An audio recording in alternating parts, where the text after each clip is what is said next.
12 dreams for the Red Queen under crown of stone. 8 voracious beasts born from 8 restless nights. 4 nails piercing the flesh of the sinner. 1 prayer for the summoned, called by this song. 'Tis perhaps the countdown to oblivion for the once proud city of London. 'Tis perchance her inhabitants' last dance alone to face death and pestilence. Confronted by the eerie and unknown, mortals became desperate for answers. A flock's flight makes for an omen, the falling of a star a dire presage. Turning to priests for interpretation when there was no reason to be found. When religion failed, men turned to science. I saw them build such vain cities, crafting machines made for endless war. New questions flourished as old answers withered. What is darkness but lurking sun? What is wall but enslaved stone? What is glass but tortured sand? What is song but a call to arms? What is hate but jilted love? What is life but death pending?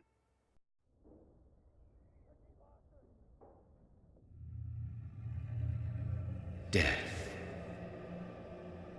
Since the apple was plucked from the sacred tree, mortality was believed to be God's punishment, a righteous snare to keep mankind from ascending to the stars.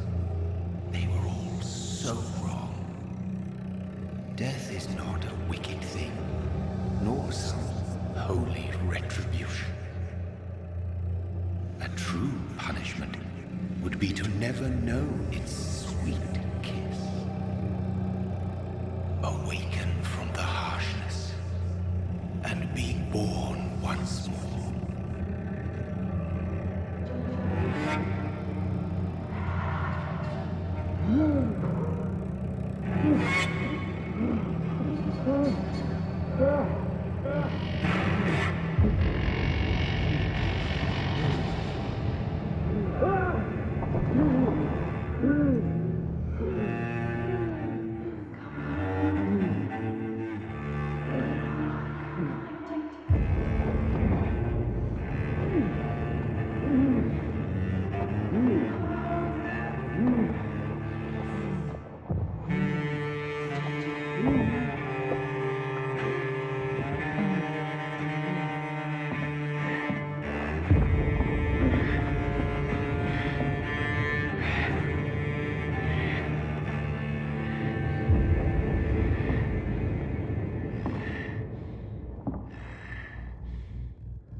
Thirsty. So thirsty.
My sweet brother.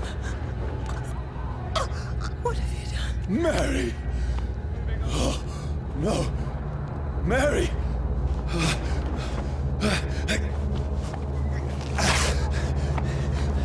Hold on! Please, hold on! Oh, God.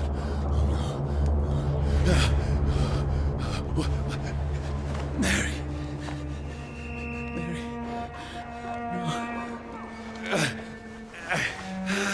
No.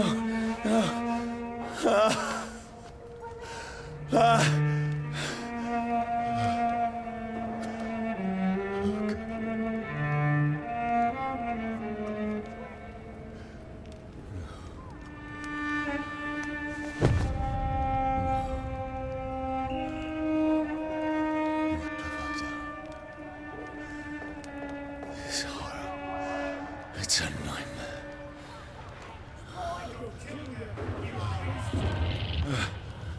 No! Please, a moment, let me explain!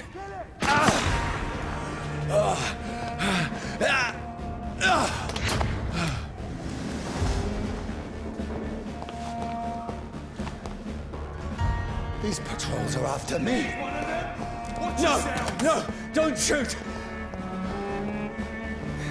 This is a nightmare. I need to get out of here.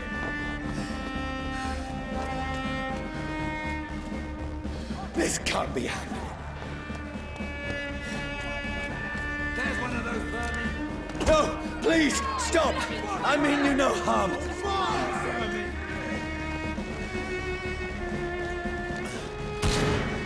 What's going on?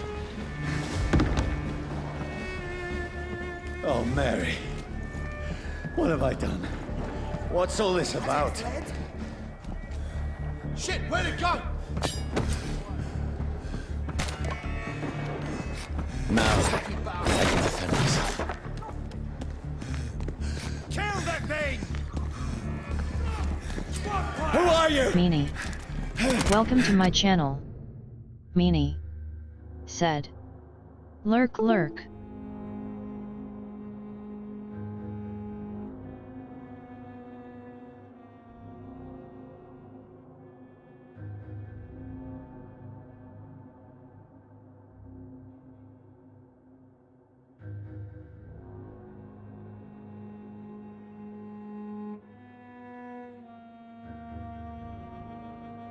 Electrical longboard. Welcome to my channel. Sweet dark dragoness. Said. A lurking meanie. Meanie. Said.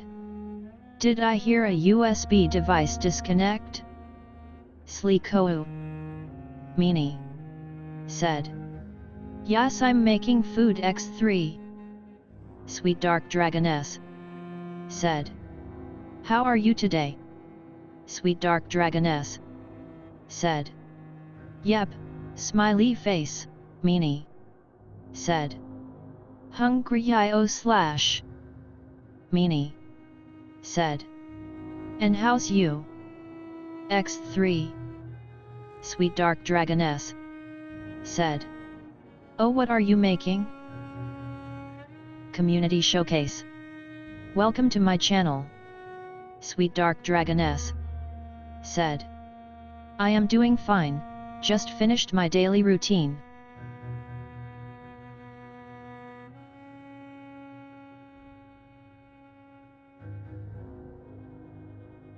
Stay back! Sorry, but you left me no choice.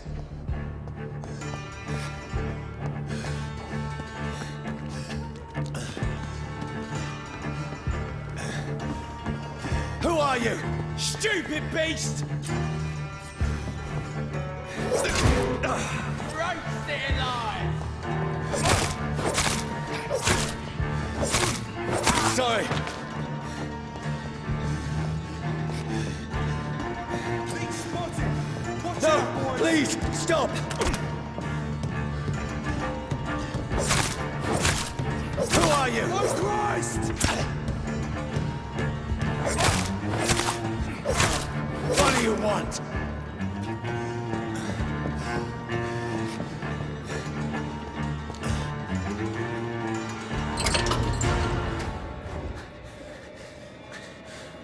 I mean you no harm. I need help. Die, you fucking leech! Please, listen to me. I can't make any sense of this. Shut up, beast! Who are you? What is this all about? What in God's name? I'll do the rest of the job. Just leave me.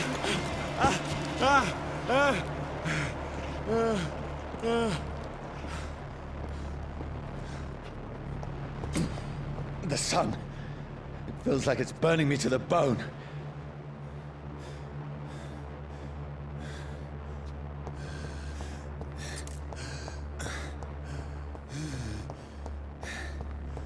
I need to find somewhere to hide. Let me go!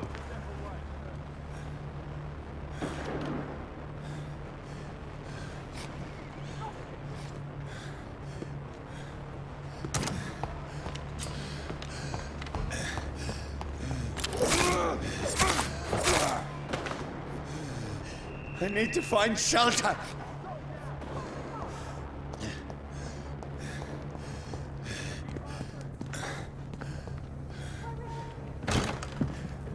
Is anybody there? What is this place?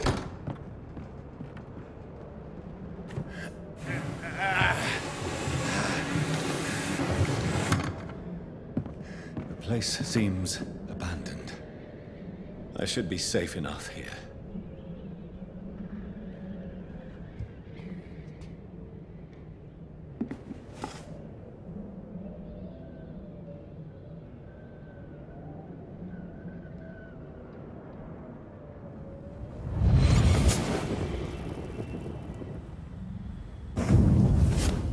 Brother,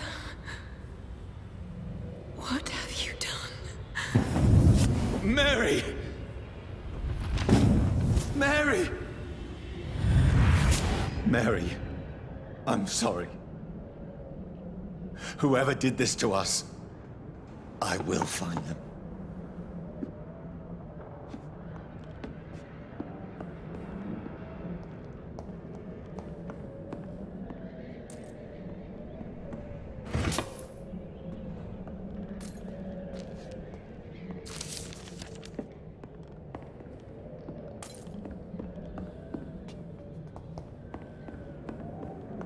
I can almost feel the sun's rays like a physical weight pressing against the wood.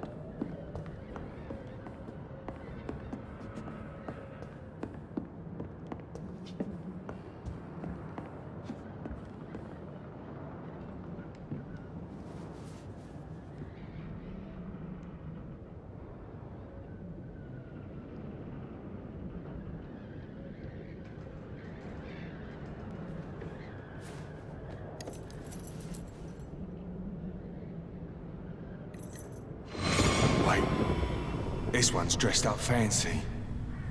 Let's run through his pockets. Picking the dead's pockets? Are you serious? I've still a rent to pay. He's got no more responsibilities. What's this? Go watch. Meanie Beautiful said. it is. Raise why We they fancy changed the the sub champagne. layout. I suppose we are undertakers. Now, give him an Eve.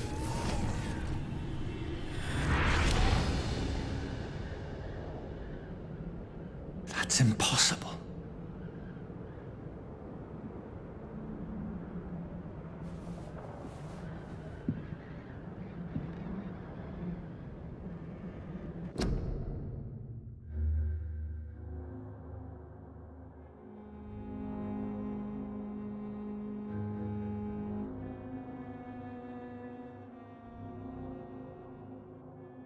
Sweet Dark Dragoness said. Ah? What are you talking about?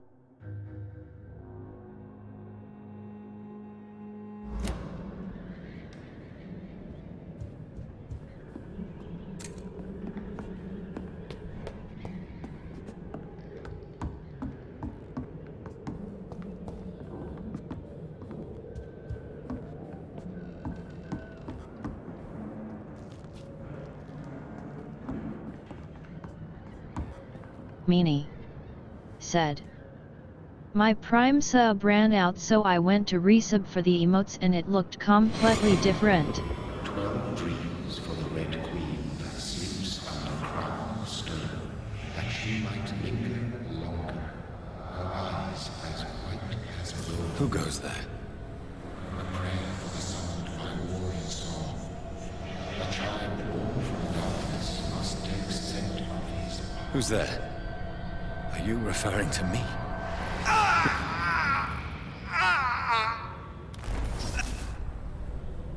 No! No! I still have so much to accomplish! Meanie said. And gift badge still stack have up so now much and I left can that see how needs many doing. gifts I gave out x3. Meanie said. Raise P.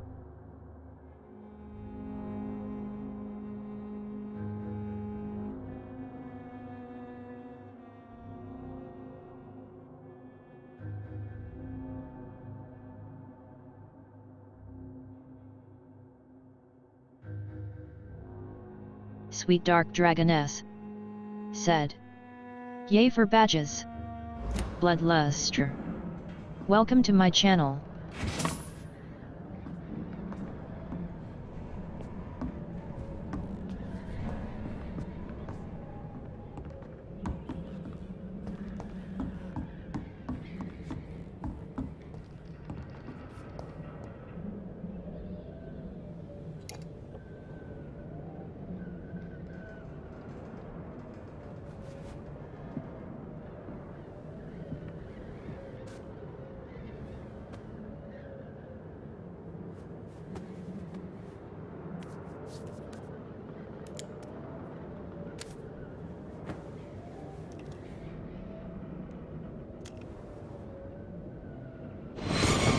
Johnny, this one's lost. We need to leave. And now! No! There's time. I can save him. That's the enemy coming! The orders are to evacuate the hospital! Done. Commander Root. He'll Welcome live. to my channel. And now what? We fight. Killing is a hell of a lot easier than healing.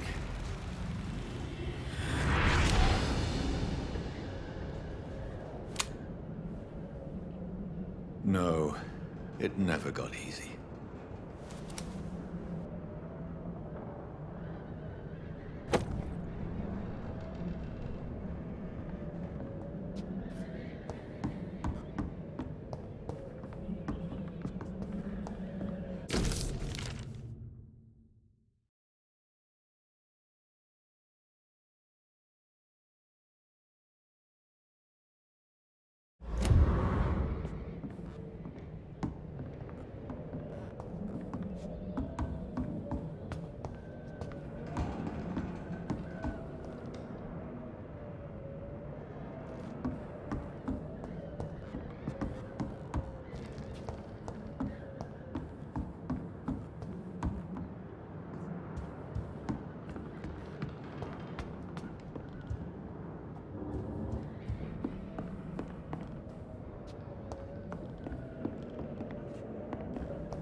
None of it.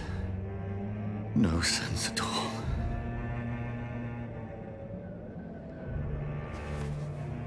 It's a nightmare. That's it.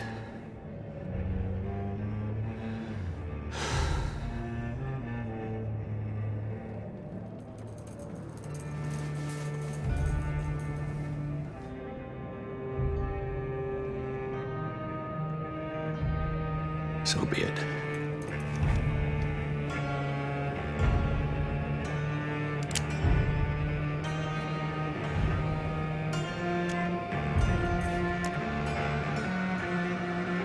Rational thinking only.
This is absolute madness. I've lost touch with the real. Madness it is, as mad as the moon, who tails blinding sunlight into a glowing reflection.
Angelo Flight. Welcome to my channel.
That voice in my head.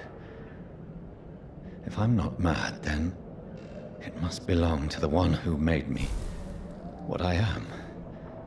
I must find him to understand what I have become.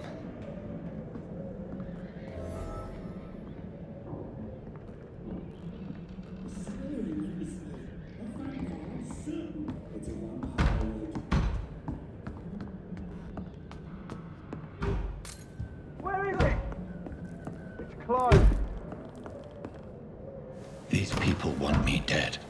I need to leave now.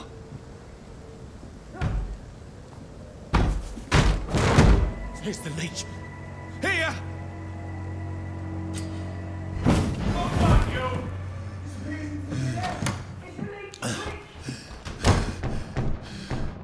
My head's spinning.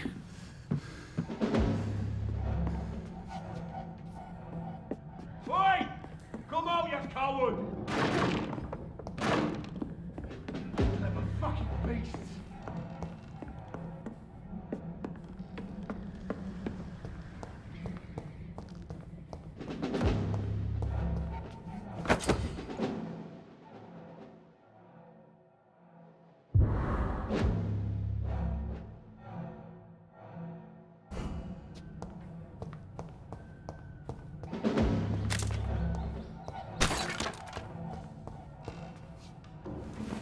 I'm still in Southwark.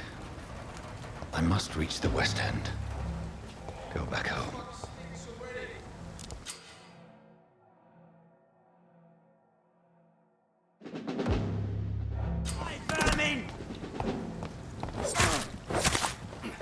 Strength. A strength I never knew I had. Not been bitten.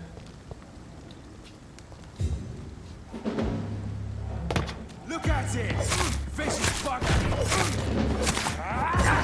This shouldn't be possible.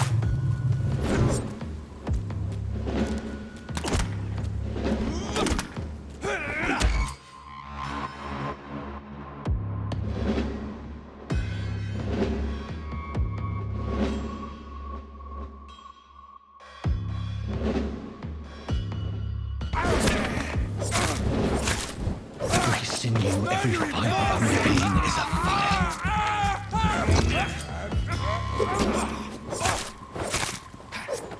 I feel like a child learning the limits of my body.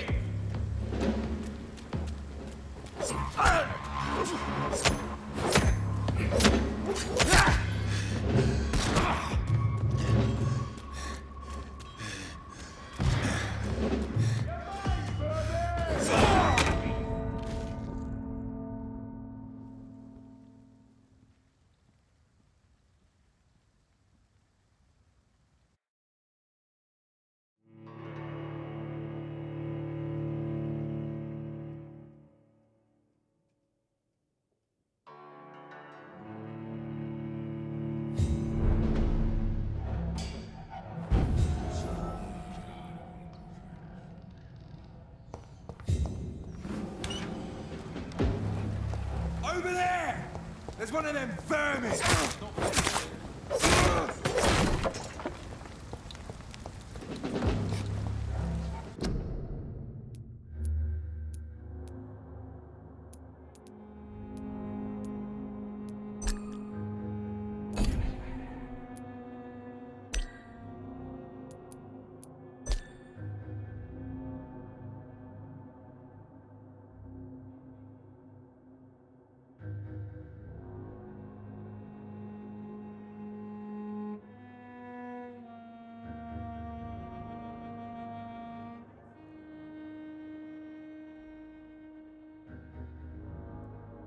Tide.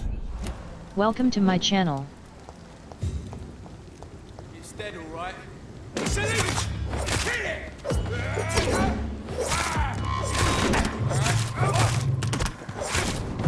shouldn't be possible.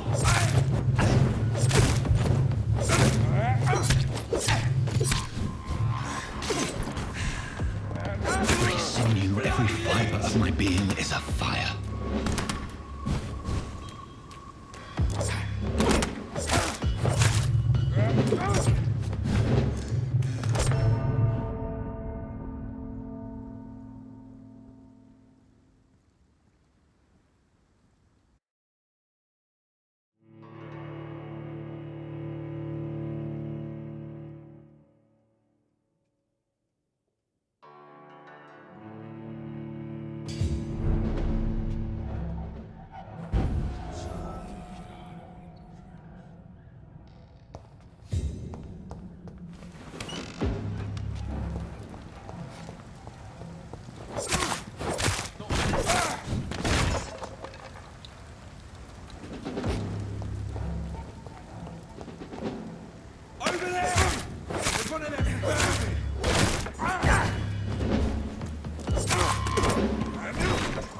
This shouldn't be possible.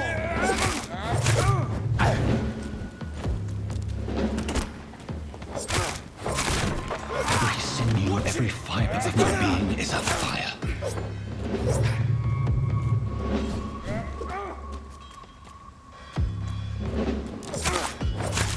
I feel like a child learning the limits of my body.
Over there! There's one of them. This one stinks already. Hey, Ruben! Get it!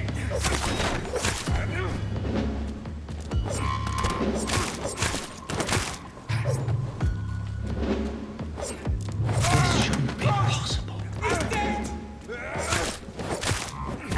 Every sinew, every fiber of my being is afire.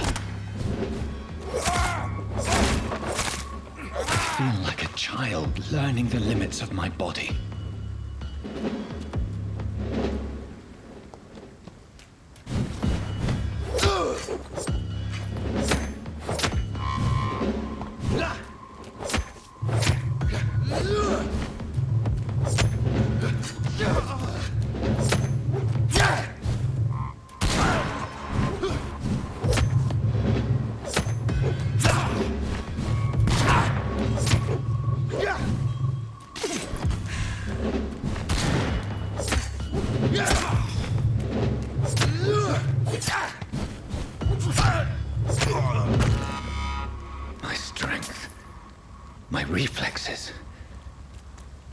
I'm not human anymore.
My poor sister.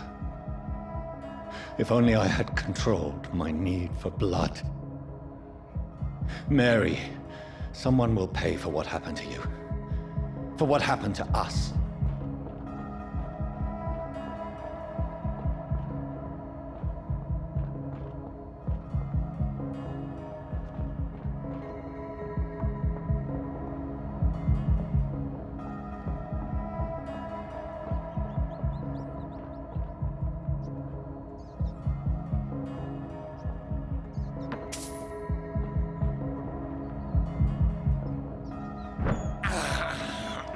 I can't believe I'm doing this.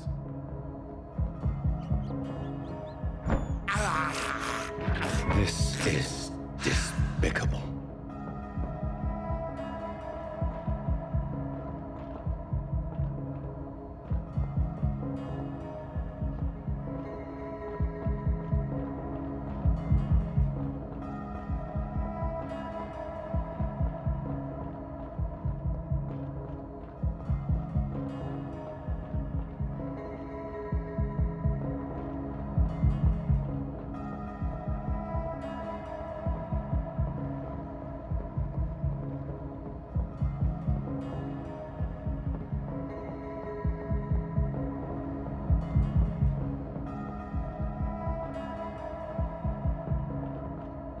I cannot enter.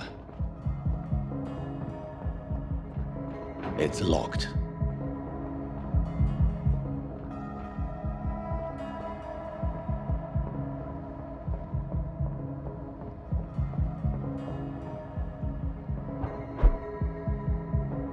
The dizziness from the jump. I can now control it.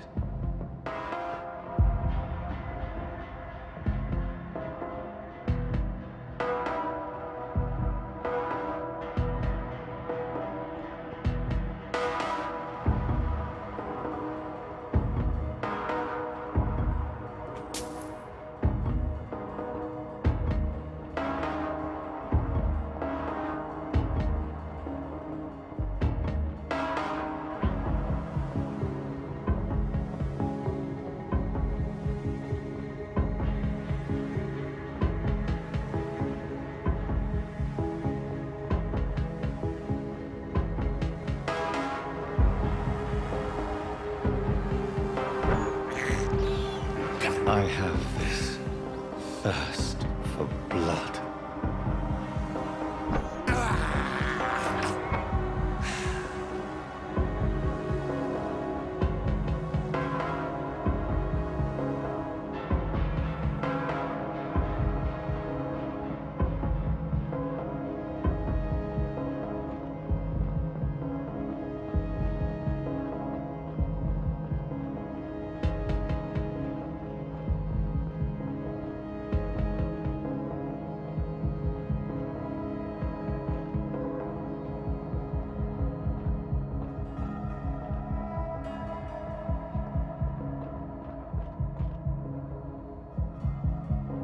What will London have to say to me?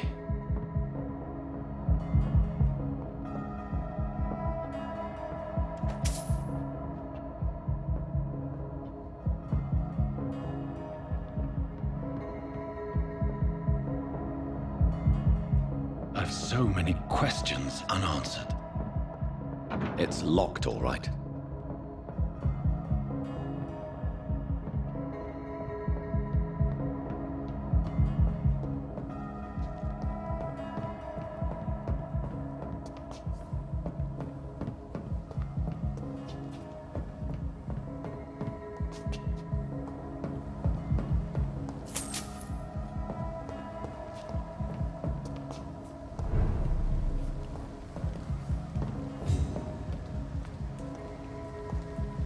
Another corpse.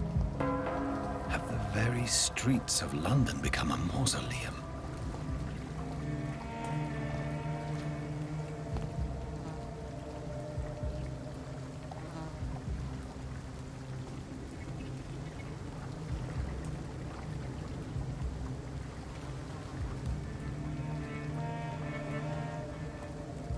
The man has been drained of all blood. But I can still smell the scent of it. I follow the scent's trail. Perhaps it will lead me to my assailant.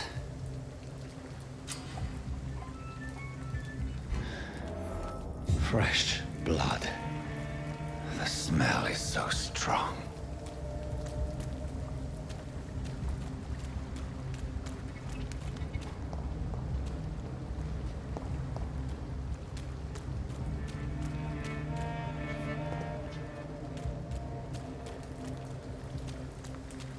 Community Showcase. Welcome to my channel.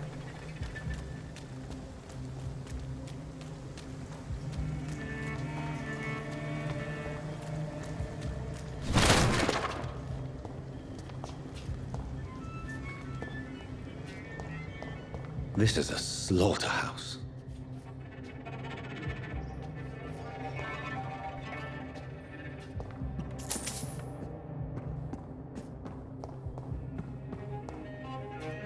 It's locked, all right.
I cannot enter.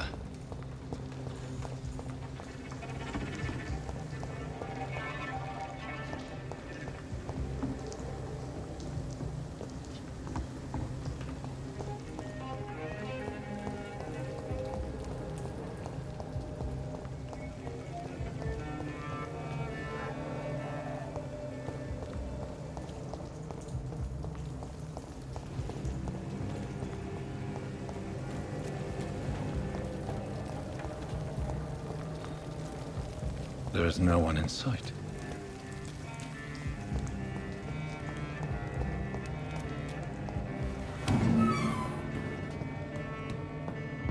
It's locked, all right.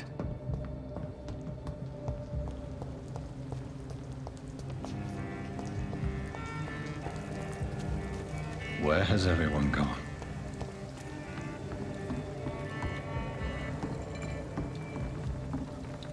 According to the blood patterns, that's where the victim was attacked. So that must be the killer's trail.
Meanie said, "No drink blood."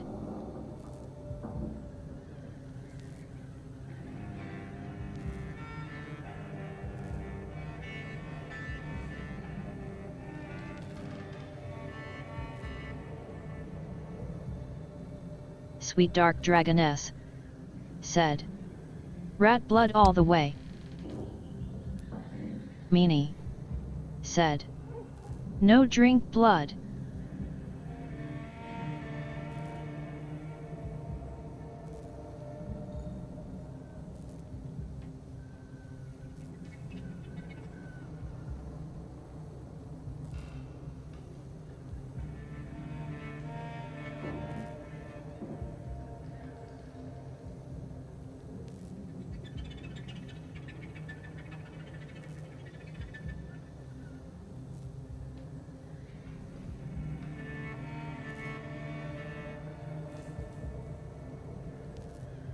Sweet Dark Dragoness said, "But rat blood is delicious."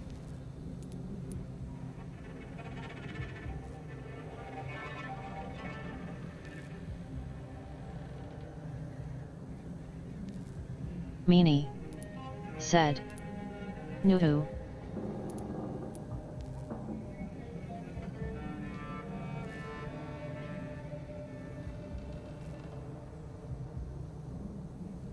Sweet Dark Dragoness said, "Hee hee, smiley face."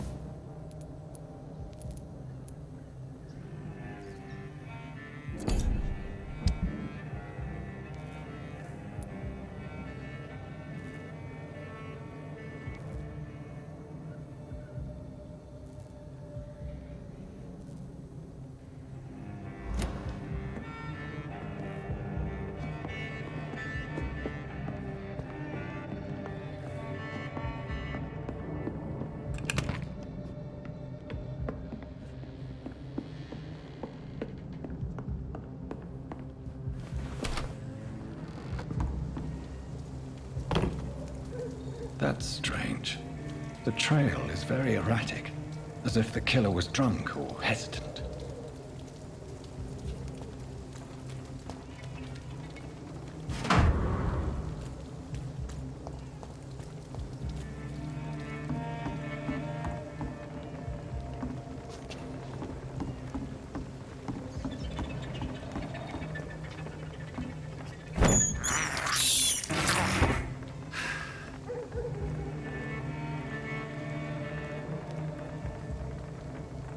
Sweet Dark Dragoness said, "Nom nom rats."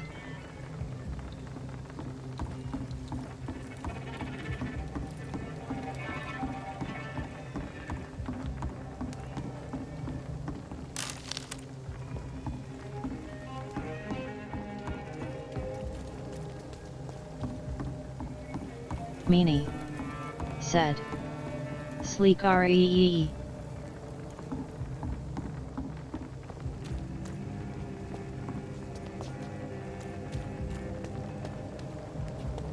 I cannot enter.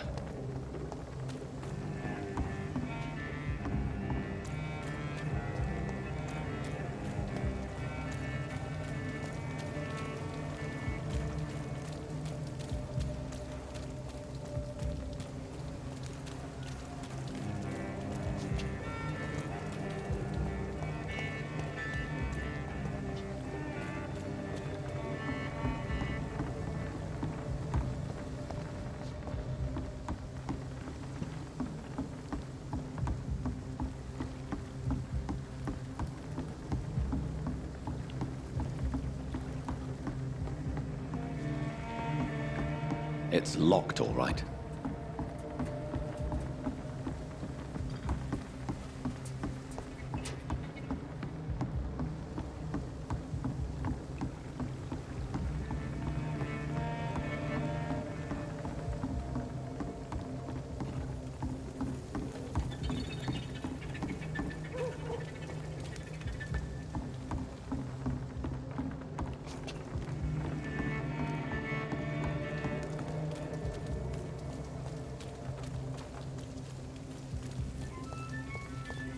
Something can be done to get out of this. At last, a little life.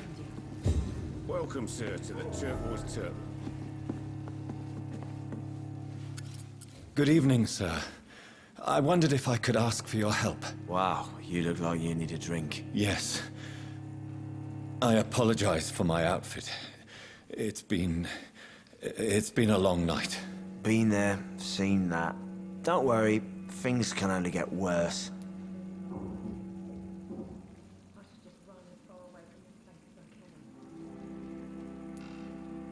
What's going on around here? It's like everybody is hiding. You must be new here. Have you not heard about the murders? Everybody fears the return of the sewer dog.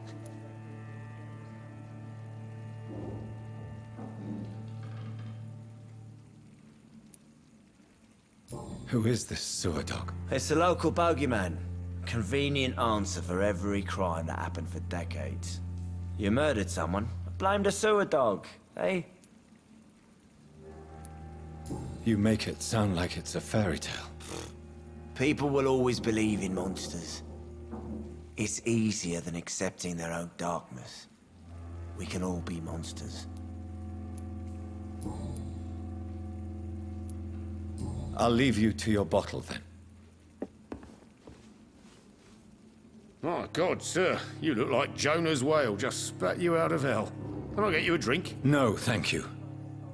I'm not thirsty. Well, grab a chair and get some rest. This is going to be another long night.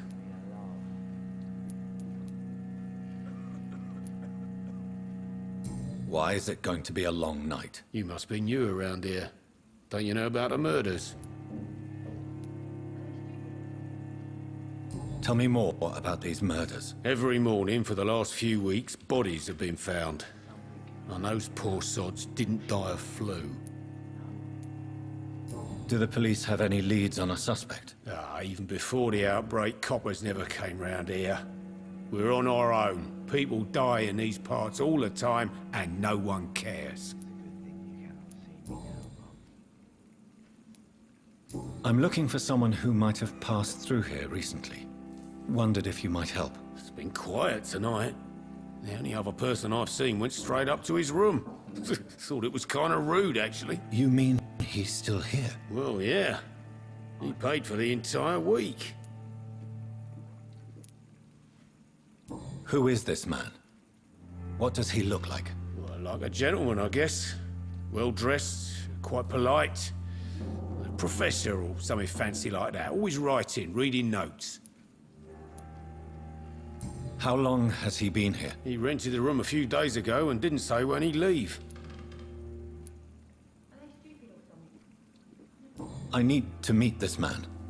I have questions. Just climb the stairs and knock on the first door. I heard him open his window, so I guess he's still awake. And, Yes? no funny business, you hear me? This is a respectable establishment. It's locked. I should just run as far away from this place as I can. There's gotta be something can be done to get out of this bullshit mess. No?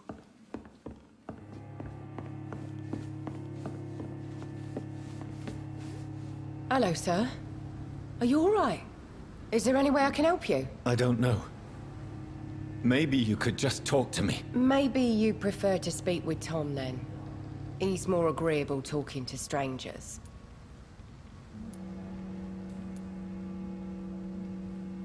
What's going on around here? Where is everyone? Too many dead, sir. First the epidemic, now all these terrible murders. What have you heard about the epidemic? There's a Spanish flu. Yeah. Killed so many last summer. Thought we'd seen the last of it. Dozens dying every week. Are the authorities doing anything? Nothing. There are so many quarantine zones in London now. It's gotten really hard to travel across town. I'll leave then. Thank you.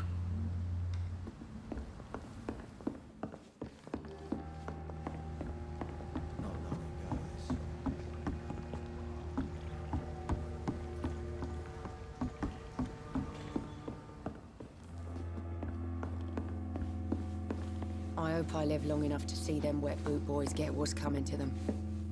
There's gotta be something can be done to get out of this bullshit. This is no place for you. Prewen has several patrols roaming the area. They do not pursue me.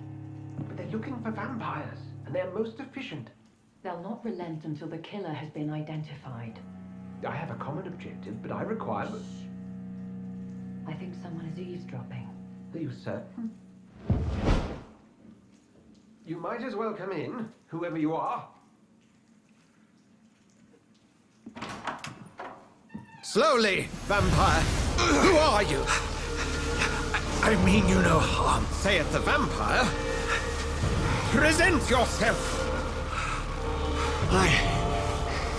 I need a word. Would anyone?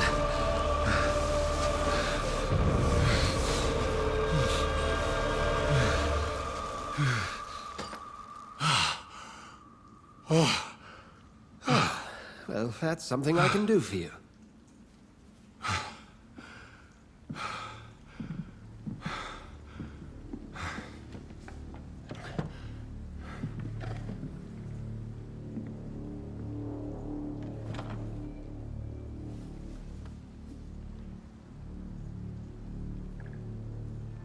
And who might you be?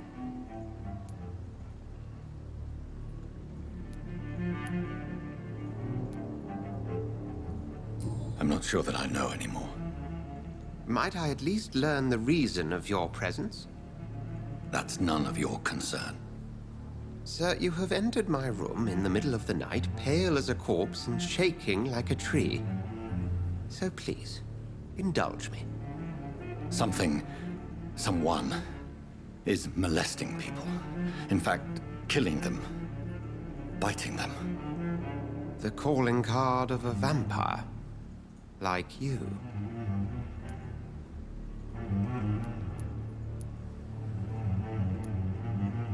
You seem the expert. How would that be? I have my secrets, as you have yours. Then if you are not a vampire, who or what are you? Dr. Edgar Swansea of the Brotherhood of St. Paul. I'm performing an independent investigation here in an attempt to understand precisely what is going on.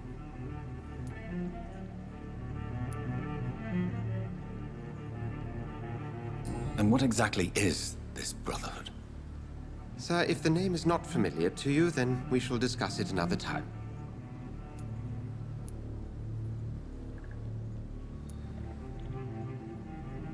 What have you uncovered concerning the murders? It started a few nights ago.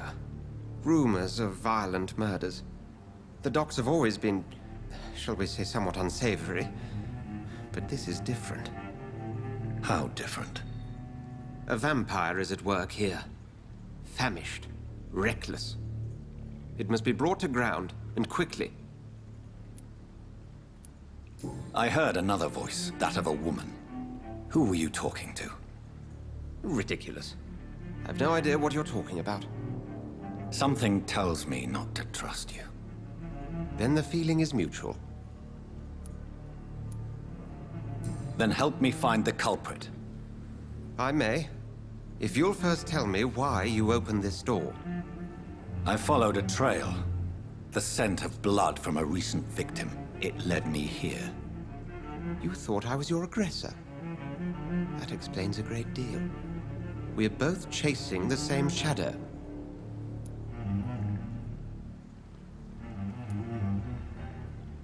Perhaps. This is all new to me. I'm not even certain what I'm looking for. You should let me handle this affair. You've no idea what you're up against. No. I will find the monster. He is mine. How will you do any better than I? But then let me ask you this. What are your intentions if you find the killer?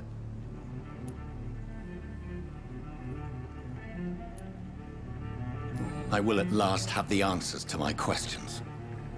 Then I can only wish you good hunting. And pray we shall meet again.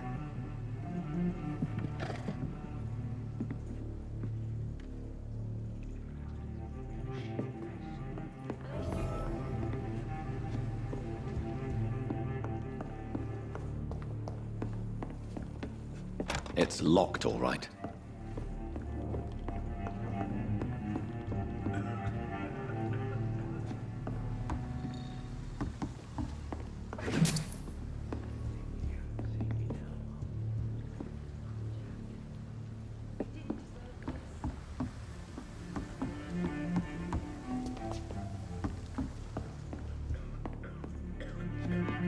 If Swansea is not my attacker, it means somebody else came here tonight. I think I'm losing my Someone mind. must know something. I should just run as far away from this place as I can. A laugh. Evening, sir. Can I help you? I have a few questions for you. Well, if you must.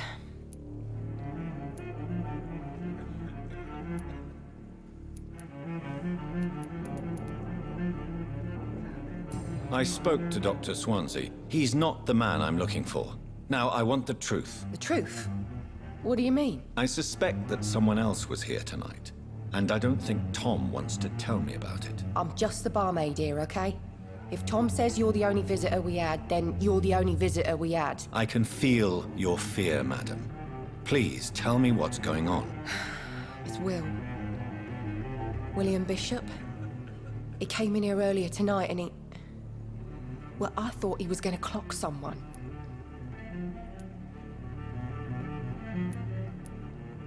Why are you so afraid? I mean, his skin. His hands. I scrubbed every glass and every chair that he touched. God, I hope it's not contagious. What happened tonight? He was dead drunk, as usual. But my God, his eyes. His face. He must have caught something awful. He shouted and cried. It was terrible. Tell me about this William Bishop. Will was a sailor who worked at the canning factory before he lost that job. A nice bloke, really. He's never been violent. Until tonight. Why keep it a secret? Why not tell me about it? Tom's nothing if not loyal. After Will lost his job, he offered him one ear. They used to be good mates. But recently, well... Will started to get very aggressive. I see. Thank you for your candor. I'll be sure to talk to Tom.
Hello, sir. May I disturb you again? And you're still ugly as sin. Has anybody entered the bar recently? Can't say. Sorry. I spent the night making love to that gorgeous bottle, see? This is important, sir. Are you sure no one has come in here in the last few hours? I don't know and I don't care. This is a free country. People still have the right to come and go, don't they? I'll leave you to your bottle then. Welcome back. Did you find what you were after? I can't say I have. Are you sure no one else came into your bar before I arrived? Hey, I told you, you were the only other stranger I've had.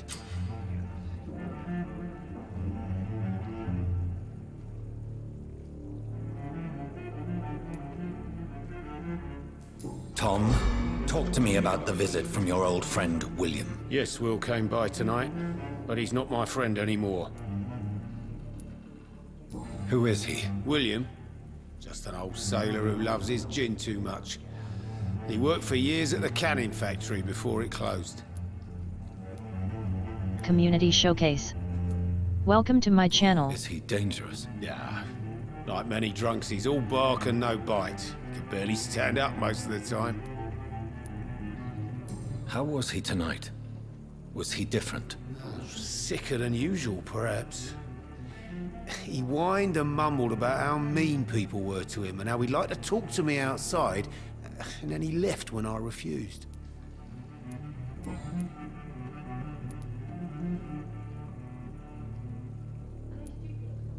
I need to find him. It's a matter of urgency. Do you know where he is? You could try his boat. It's up by the North Pier. He sleeps there when he's too drunk to get home. Please describe him to me. What do you expect? He's a tall, sick bastard with a bad rash and torn old clothes. William used to be strong. Now he's a mess. Thank you, Tom. If you see him, tell him I don't want him back here unless he cleans up his act, okay?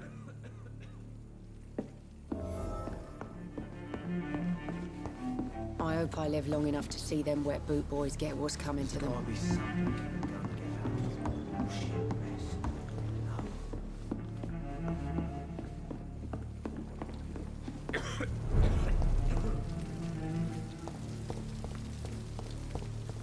I will get to the bottom of this intrigue.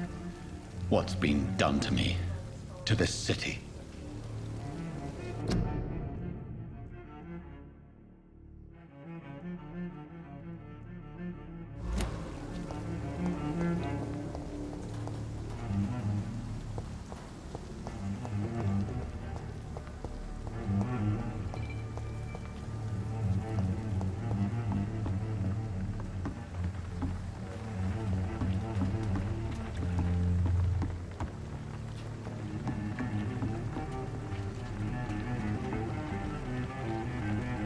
The body is still warm. This man has just been drained of blood.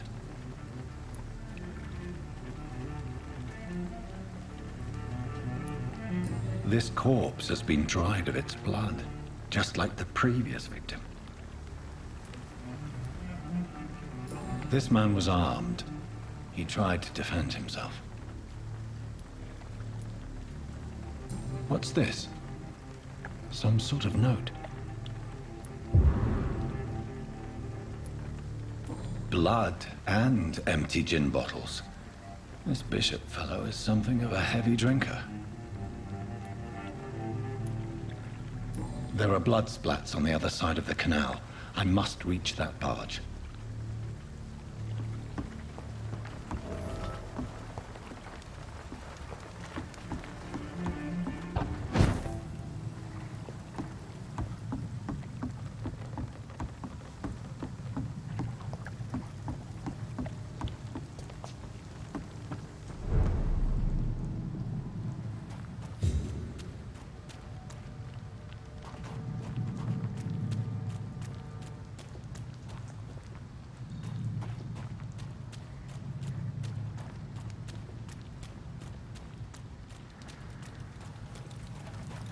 I cannot enter.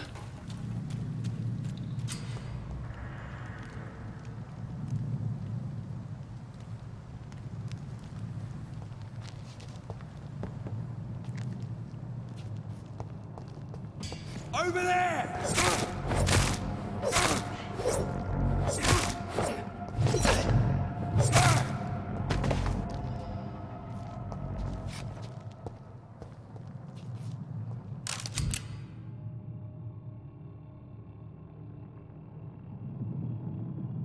Ammunition crate.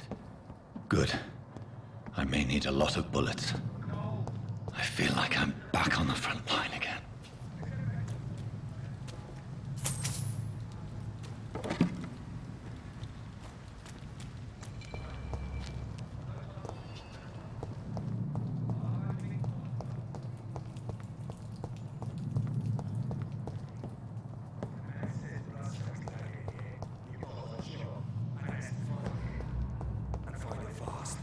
Fair enough, Tom. But why do they hide?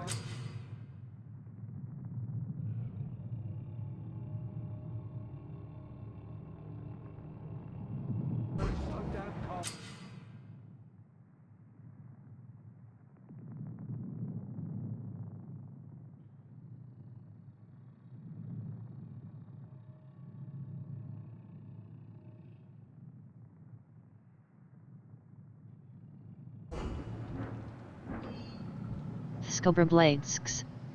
Welcome to my channel.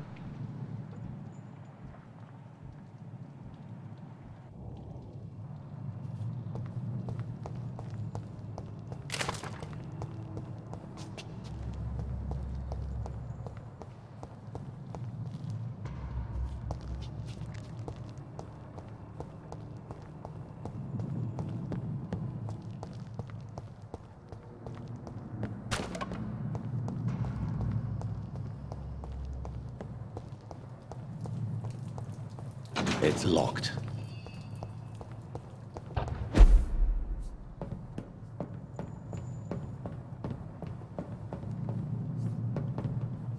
It's locked, all right.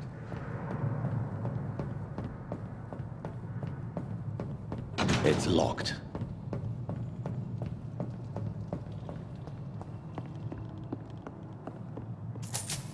Best run along home, sir. Did you hear me?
Cobra Blades said, "Good games."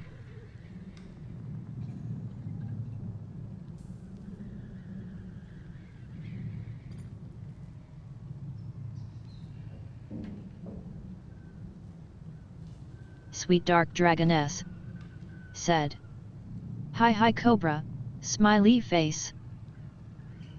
Sweet Dark Dragoness said, How are you today?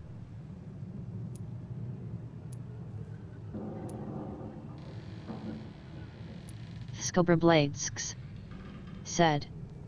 Hi love through.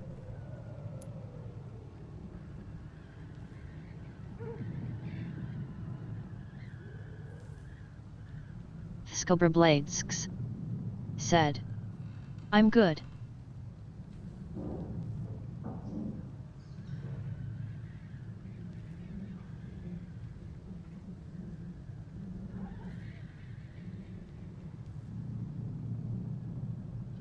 Sweet Dark Dragoness said. I am doing fine, smiley face, just enjoying a nice morning.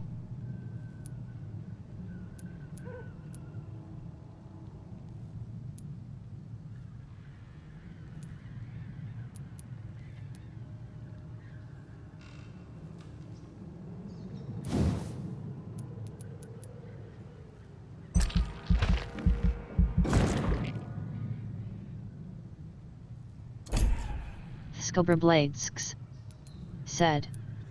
That's good, me too.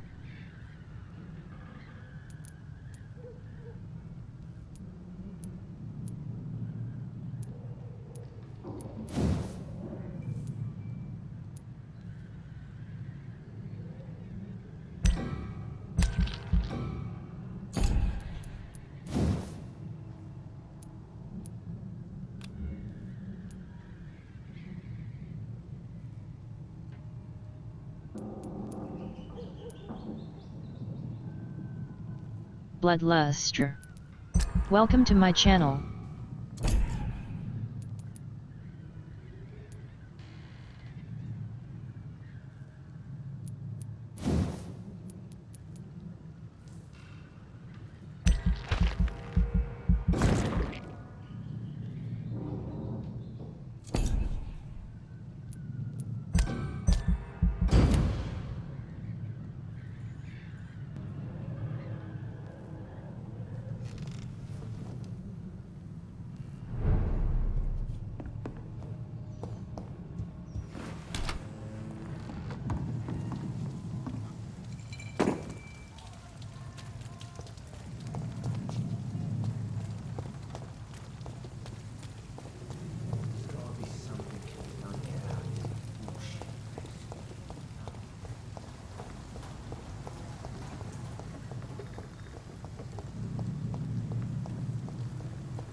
Skoberbladesks said.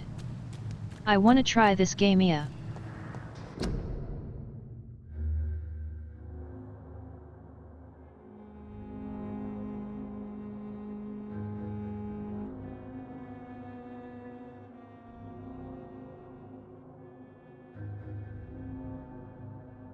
Sweet Dark Dragoness said. Looks fun so far, smiley face. Over there!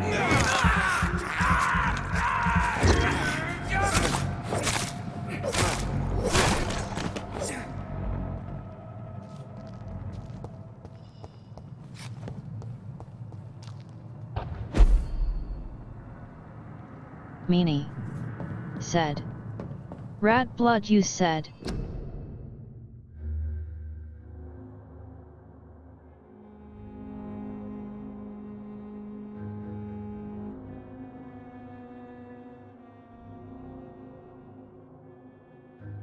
Sweet Dark Dragoness said.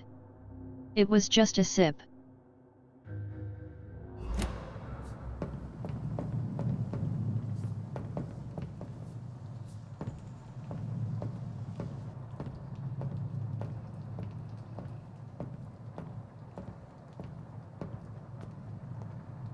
Meanie said.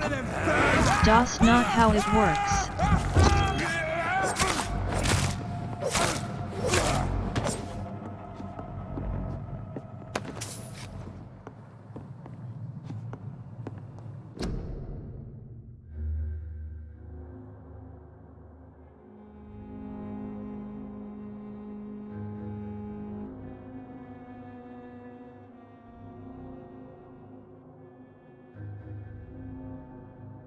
Sweet Dark Dragoness said. Yeah, like a mosquito.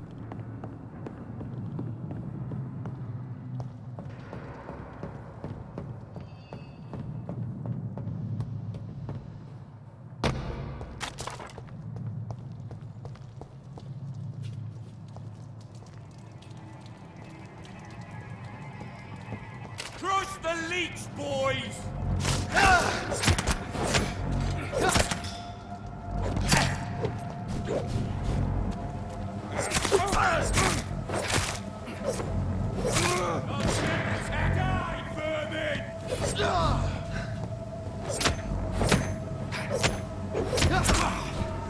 Community Showcase. Welcome to my channel.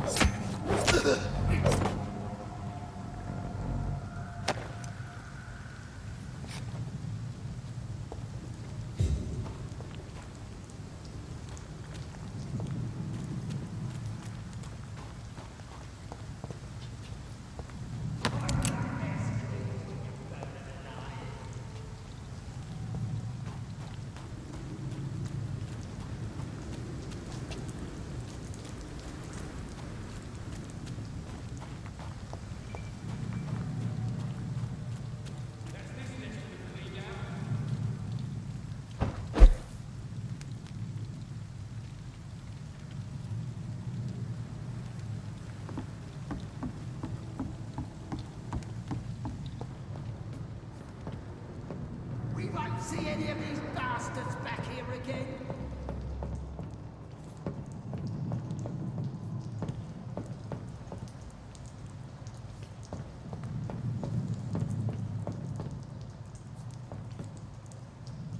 That's this nest of them cleaned out.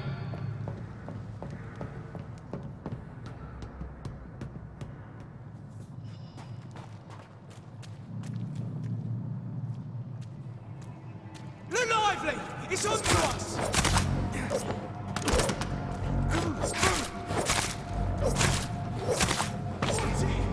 It's a killer!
Cobra Blades said.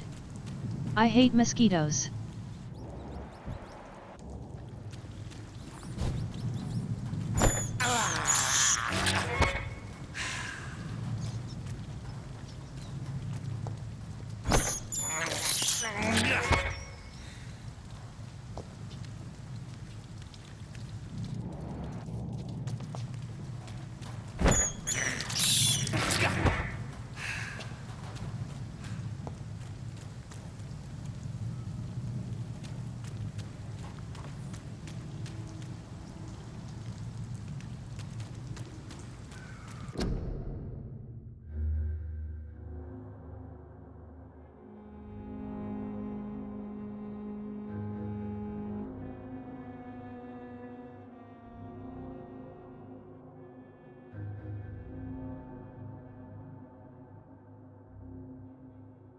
Sweet Dark Dragoness said.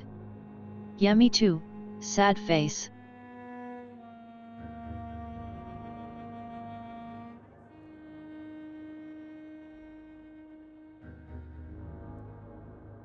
Sweet Dark Dragoness said. I am allergic to them. It's locked, all right.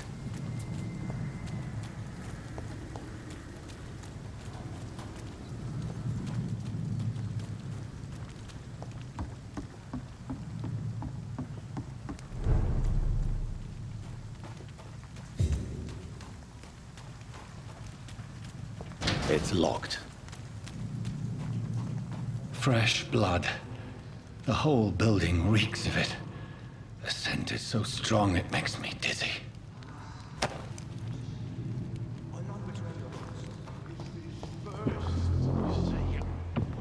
I need a drink. I'm so thirsty. William. As one, we shall overcome this. We've done it before. No. I had a drink outside tonight already and it did not quench my... Skobrabladesks said. Really? Never knew someone can be allergic to them.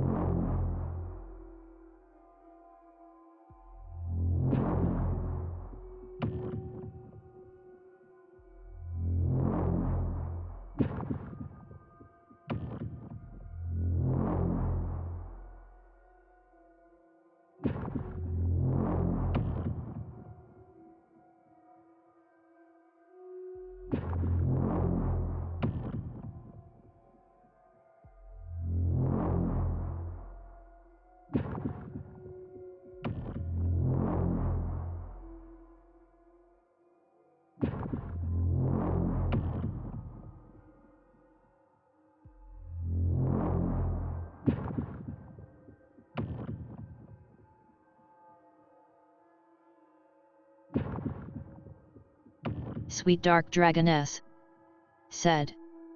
Yet, skin gets a bit more swollen than most people around the bite. Thirst. I must have more. Oh dear God, not again. William, please stop. Just a sip, I promise. Dearest friend, you're my last and dearest friend. It's locked, all right.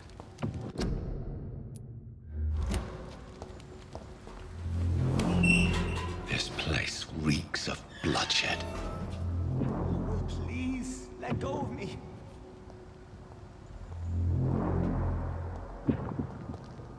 Oh my God, William. I can't stand it anymore.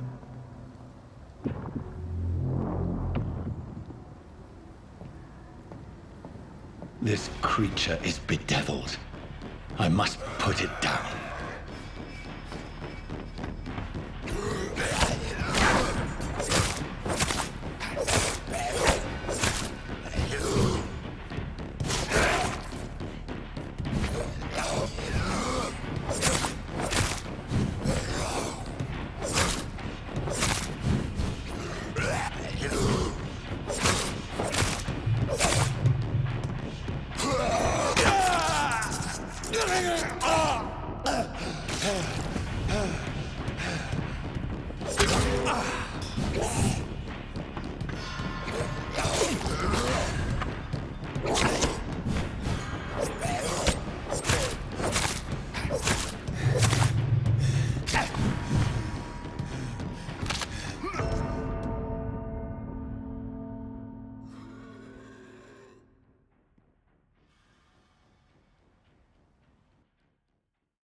I can't believe I'm doing this.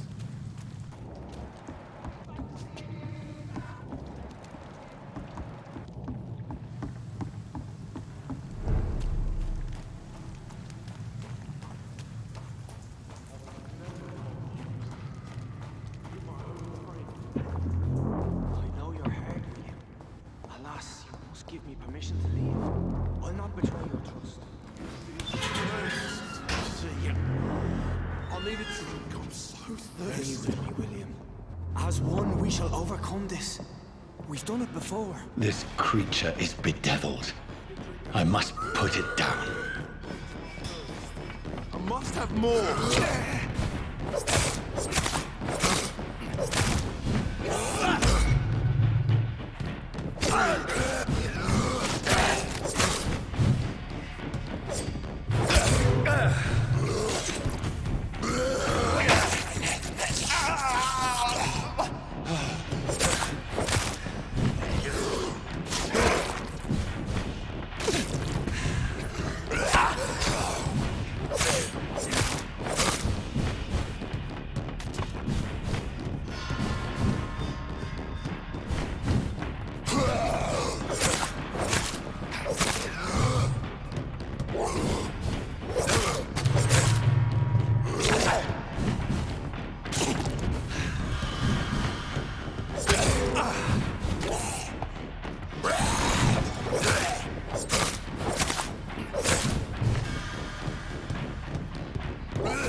It's not too late.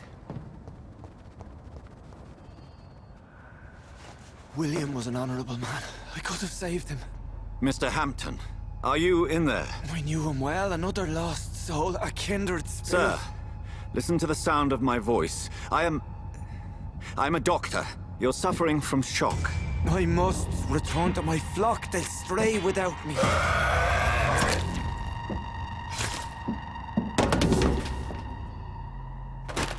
Remember, certain skulls are every bit as resistant as we are. Who are you? What do you mean by skull? You truly are a newborn. I should have realized. Wait. You are the woman from the bar. Are you like me? Can you help me? I believe, sir, I already have.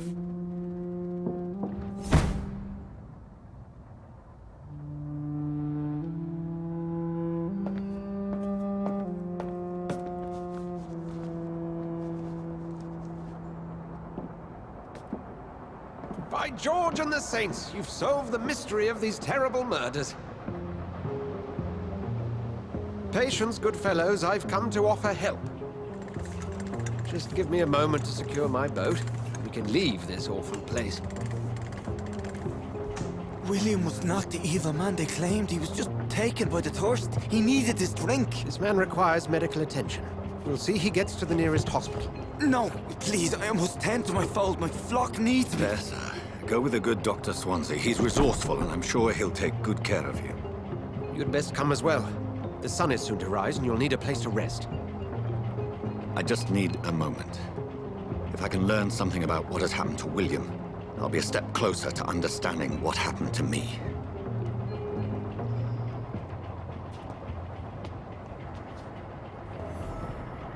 This poor creature can't be my maker. Could it be some subspecies of vampire? I must find a place to analyze the blood.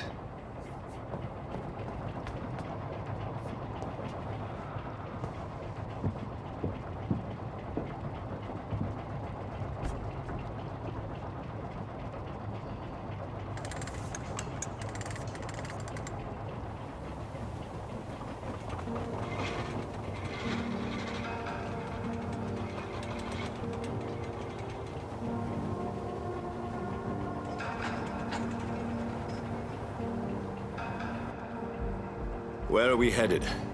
We're on our way to the Pembroke Hospital. It's just across the canal. They'll have a bed for poor Mr. Hampton. William was... What manner of creature was he? Predator, prey, villain, and victim. Who can say? The important thing is that he's been stopped. Duly noted. And the woman? What... Who is she? What woman? Oh, don't play me for a fool. You used me to locate that skull. You must know who she is. And I thought you a gentleman. You shouldn't talk about a lady behind her back, but I will tell you she values her privacy. Were London as peaceful as she appears from the middle of the canal? If only that were the reality of the situation. To be honest, I've always tried to avoid this part of town. Pembroke Hospital is the last bastion between the rest of London and the epidemic. The flu has decimated the East End and the war still rages. Welcome to the front lines of a plague. This is where you work, Dr. Swansea? I am the administrator of Pembroke Hospital. I thought you were here in service of your mysterious order, the Brotherhood of... Of St. Paul's Stole, yes. But first and foremost, I'm a man of science. A physician. Community Showcase. Like yourself. Welcome Dr. to my Reed. channel. How do you know who I am? No need for modesty. You are Dr. Jonathan Reed. A surgeon of some caliber and renown, if I'm not mistaken. You are correct, sir. I knew it. I had my suspicions. But when you took the blood sample from the corpse of poor William, I was certain. Dr. Reed. Marvelous. Have we met? I attended 3 of your seminars before the war. I have the utmost admiration for your research. And what a turn of fate. England's most esteemed blood specialist returns to London a vampire. That word, again, from a so-called man of science. I understand. Traditionally, the role of science is to refute myth, but when myth walks among us, the Brotherhood of St. Paul has dedicated its purpose to their study. There's so much for you to learn. Of that, you are right. Well, then let me be blunt. Join my staff at Pembroke Hospital. As a physician. I suspect you'll not find a better post of employment to contemplate your predicament. This is sudden. I was returning home to see my sickly mother. But alas, that was before contracting this... affliction. Dr. Reed, take a moment to consider. The post would be for the night shift, providing a good explanation for your absence during daylight hours. You'll be adequately reimbursed, and have a place to hide. I even had the forethought to bring some clean clothes. So, what do you say? It seems I have little choice, but yours is a generous offer, so I thank you. Brilliant! Oh, Jonathan, this is one for the book, and the beginning of a beautiful friendship.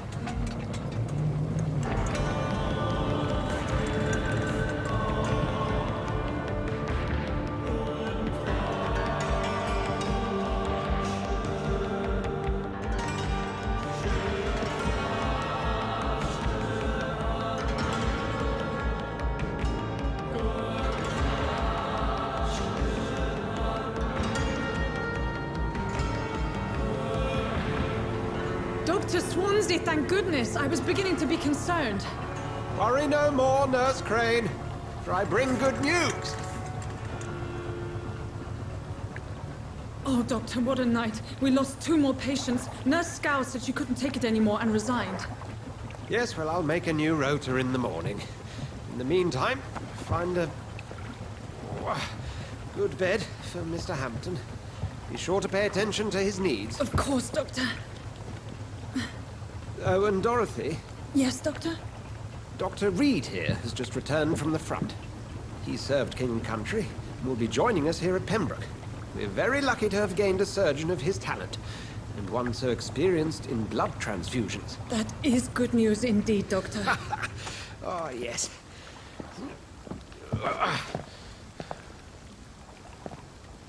Here at Pembroke, it's not what we have, but what we haven't.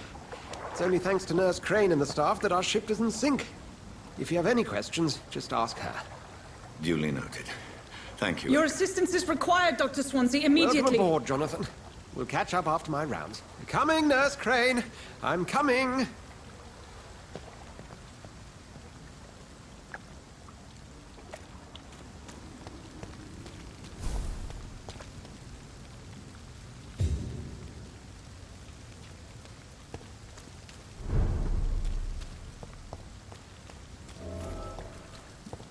Come on, you bastard! You can do better than that! Nah, it's my turn!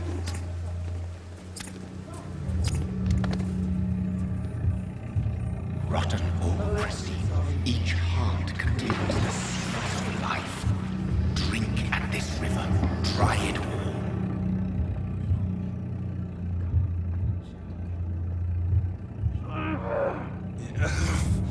Oh, come on, you bastard! I won't bite! Sir, please. You've lost too much blood. Calm yourself. You think I didn't notice? Stop your staring and get me to an hospital, you arse!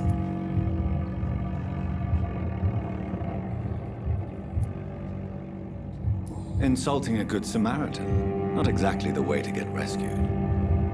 Alright, sorry. I am in pain here. My guts are spilling out onto the street and you're yabbering on. Yes. That's a very nasty wound you've got there. Take my word, I am a doctor. Dr. Jonathan Reed. Name's Clay Cox. I'd appreciate you helping me to a better place, Doc. Follow me, Mr. Cox. Let me assist you to that better place.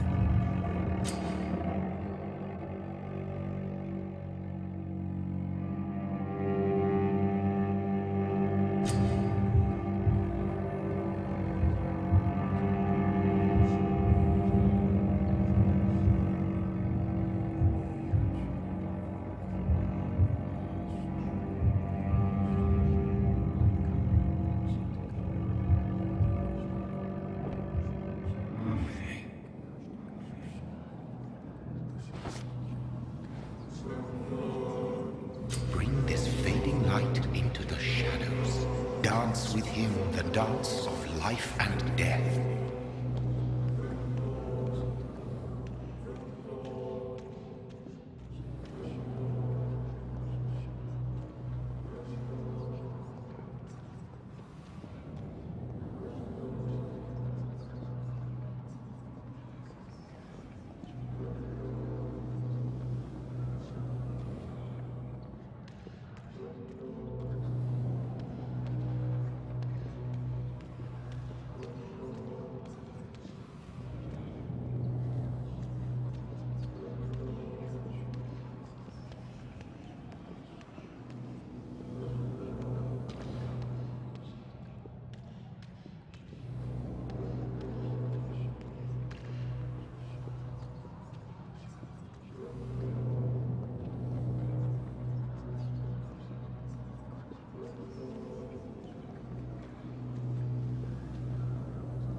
No more. Not tonight. Not like this. I will not take another life.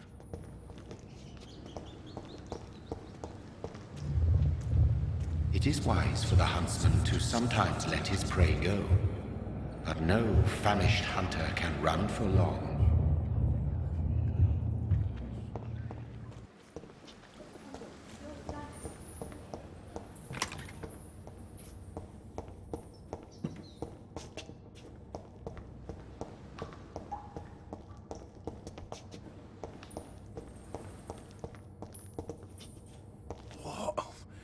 What happened?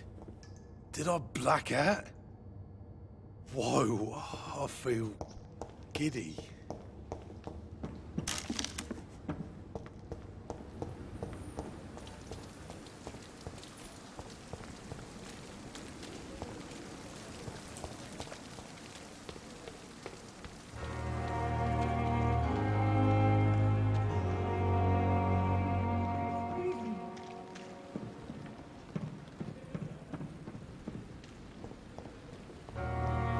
Reaper 35. Welcome to my channel.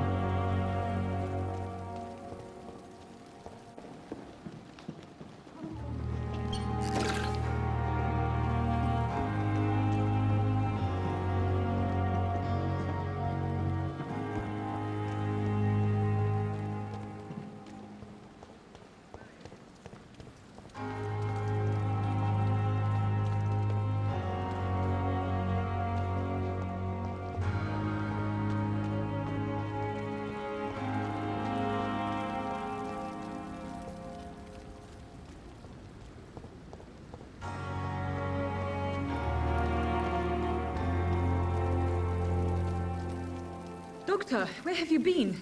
I've little time to play hide and seek with new staff members, no matter how illustrious they may be. I found a wounded man by the docks. He answers to the name of Clay Cox. He requires urgent medical attention. Already making the rounds? That's the Pembroke spirit. I'll ask our porter, Milton, to bring him back immediately. Thank you, nurse. What can I do for you? Dr. Swansea insisted we provide you a quiet office. You'll find it on the second floor with your name on the door. Thank you. Nurse Crane, isn't it? Yes, Dorothy Crane. Welcome to Pembroke Hospital, Dr. Reed. Your office has been prepared.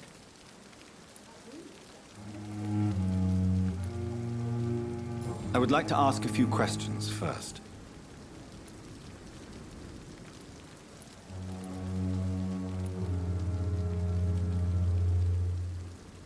And Mr. Hampton, the patient we brought in. How does he fare? I gave him a sedative to help him sleep. Poor thing was in quite a state of shock. What kind of man is Dr. Swansea? Well, you accepted the job from him. I thought you would have known about your employer.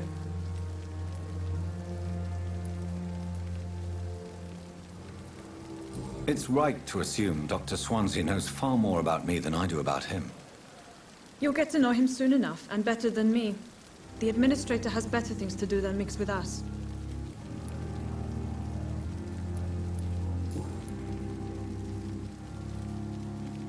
Thank you, Nurse Crane.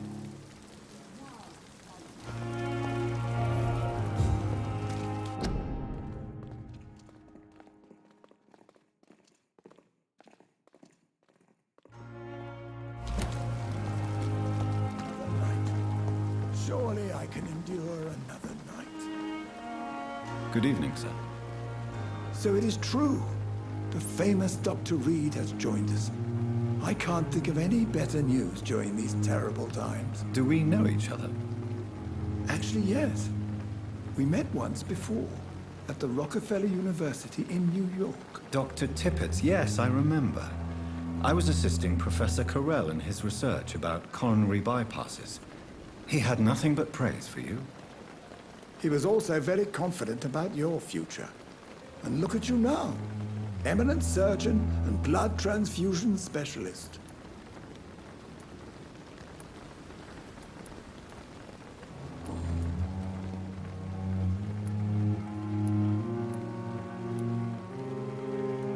What is the Pembroke Hospital situation? And please, speak freely.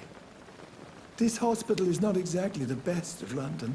I'm sure you are used to working in a better environment.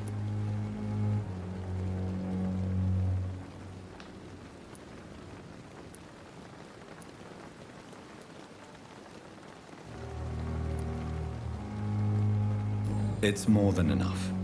In any case, the personnel of a hospital are much more important to me than the building. Don't be misled by appearances, Dr. Reed. This hospital does not lack talented people. It just lacks hope.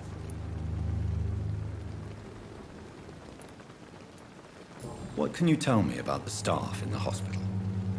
Some are really good, and others are not so good. But during this troubled period, there is no time for slander. I prefer to focus on the positive character traits. Tell me more about cherished people, then. Nurse Brannigan is a pearl.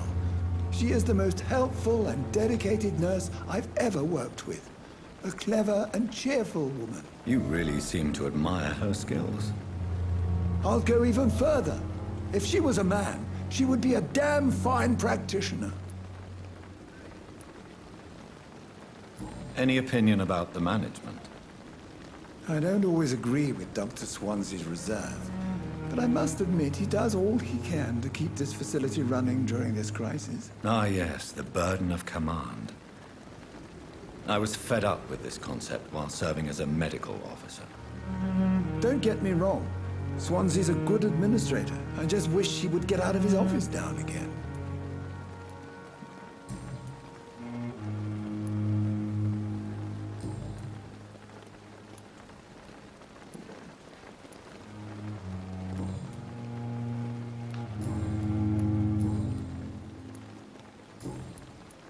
Goodbye, Dr. Tippett.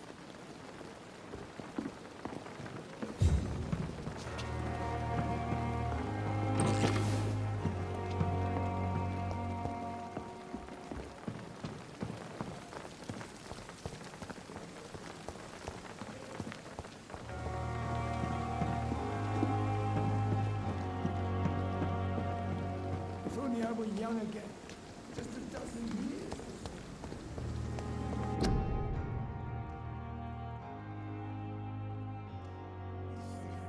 Giant mall disguised as a hospital.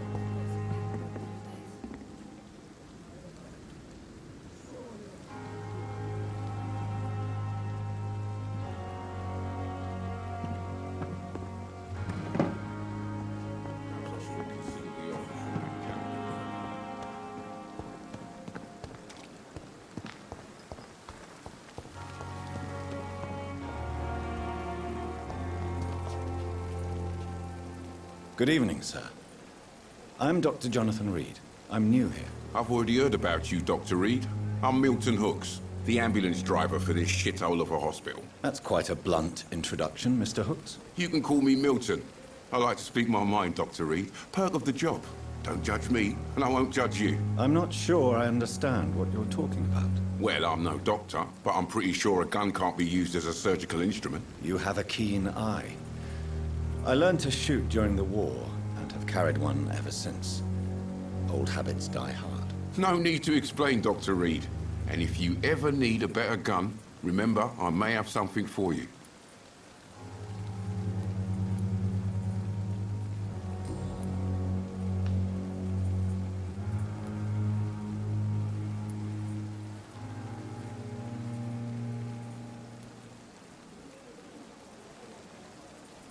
How is the situation around here? You want to hear the situation is all right? It's fucking awful. We lack everything, and it's getting worse every day. Are you really smuggling weapons through the hospital? And why not? I've already been attacked by patients, you know. And by gang members willing to steal my money. But you're not defending yourself. You're selling guns to civilians. You keep people alive your own way, Doctor. I offer them another way to protect their health.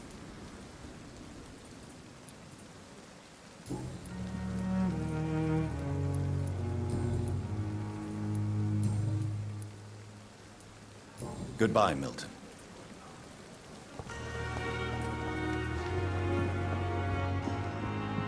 Perhaps I should reconsider the offer from that Cadogan fellow.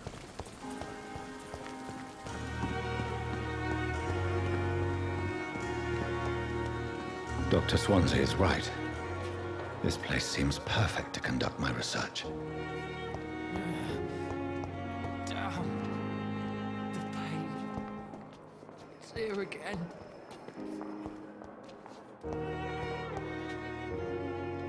Good evening, sir. Can I help you? Unless you're here to fix my face. No. I don't think you can help me. I'm Dr. Reed. I've recently taken the position of head surgeon here. War injuries, am I right? You guessed right, Doctor. German shell took my pretty little mug right off.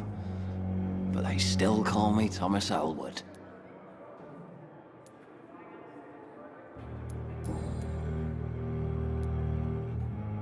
Where were you stationed, sir?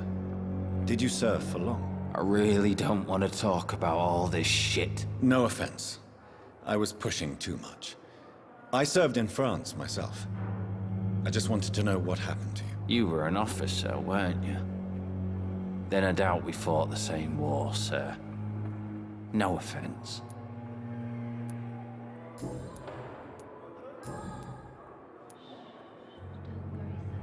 How is your stay with us, Mr. Elwood? Oh, it's bliss.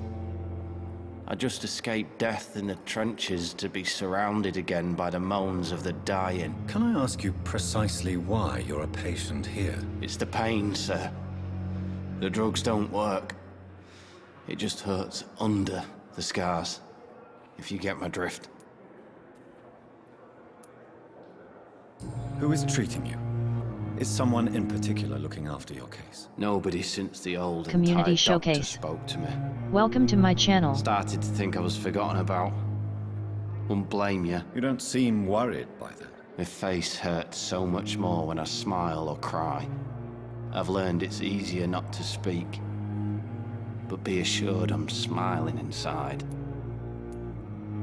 Can I do anything for your pain? Nurses gave me a bunch of pills. No effect. Told you. It's like the flames are under my skin, burning away.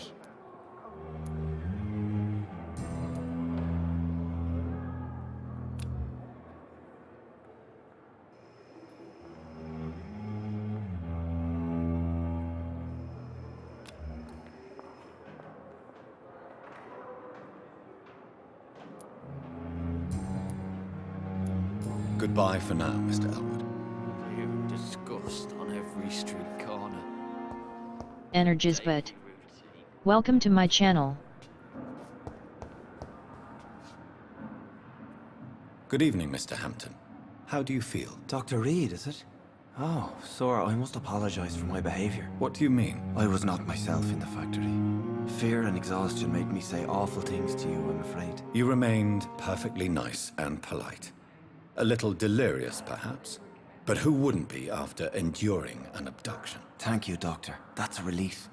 Now all I need to do is rest and return to my flock.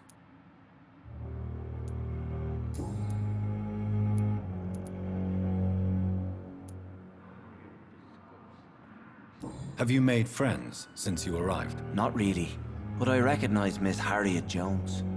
I knew her when she lived by the docks. That poor woman had such a miserable life. You never came to see her here at Pembroke? Receiving visits when sick can be an important part of the healing process, you know.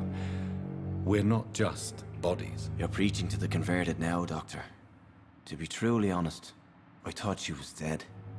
She left the docks many months ago. What do you do for a living, Mr. Hampton? I can't help but notice the cross around your neck. I manage a night asylum for the poor and homeless of the docks, and I try to guide the lost and hesitant on the right path to our Lord.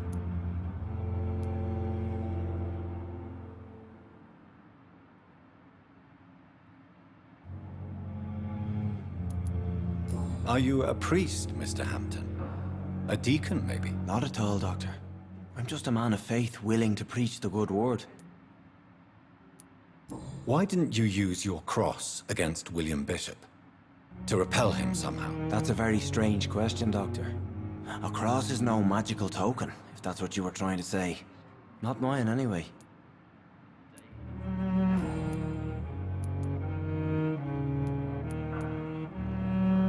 How do you feel, Mr. Hampton? Medically speaking, I mean. I feel exhausted. Beyond exhaustion, actually. William drank so much of my blood in his madness. I feel empty. You're in good hands here. Dr. Swansea is well versed in blood transfusion, and I'm sure he'll take the best care of you. Thank you, sir. I believe all I need is rest. And then I could go back to the people who need me.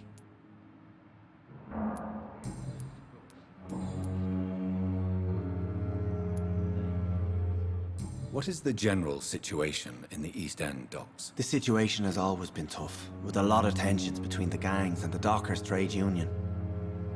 The Wet Boot Boys are very nervous since they lost their leader. Has the gang been threatening you? Ah, no. I've had this nickname for so long, you know, the sad saint of the East End. No one dares to bug a saint, not even criminals. Who leads the gang now? Since Clay Cox went missing, it's his wife Edwina who runs the show, with the assistance of her minion, Booth Digby.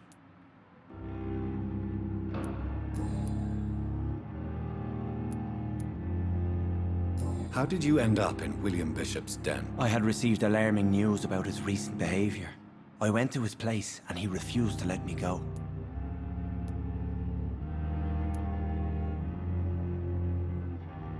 Why did he abduct you? William was an alcoholic. His addiction suddenly changed to blood. I don't know why. Just like a patient I met here. This Miss Hawcroft.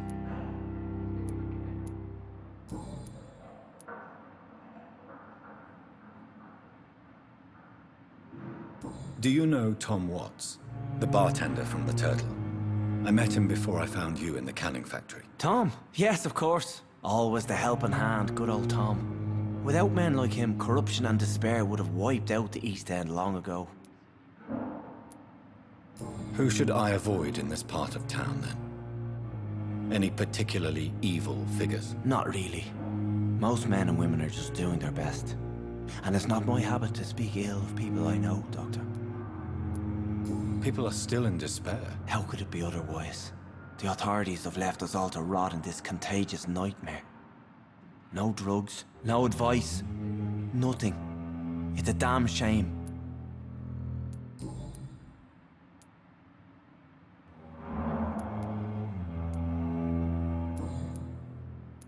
Goodbye, Mr. Hampton. We'll talk again later.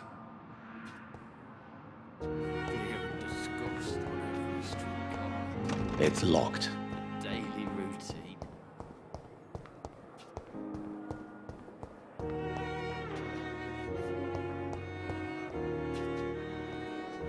Good evening, miss. I'm Dr. Reed, the new surgeon at the Pembroke Hospital. And who are you? Your name has no meaning to me, mortal.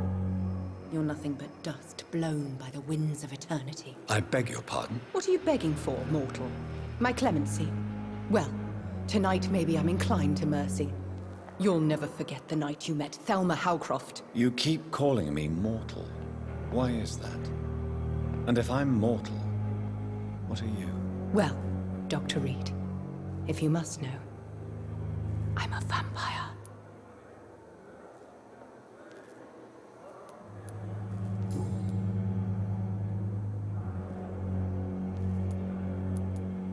And why do you believe you're a vampire? I don't need to believe anything. It is what I am.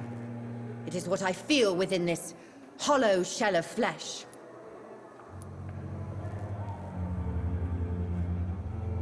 Please, describe to me how you feel. What is it like to be a vampire? I can hear my body crumble from the inside as my flesh cracks and fades. I sense the last pulse of pustulant blood within my drying veins. I need new blood. I see. Have you ever heard of Cotard's syndrome, Miss Howcroft? Never. It's a mental illness discovered by a French neurologist named Jules Cotard. The affected patients are delusional. They believe that they are putrefying, that they are dead, a ghost or a ghoul, or in your case, a vampire. Delusional, you say? Oh, sad and petty mortal. You can't even begin to understand the concept of immortality. And you think it is I who am delusional.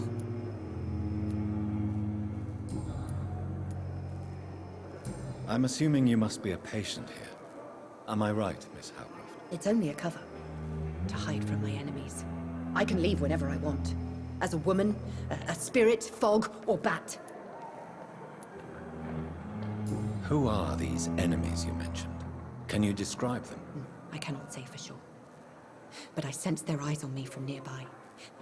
I feel them watching me every time I visit the garden near the morgue.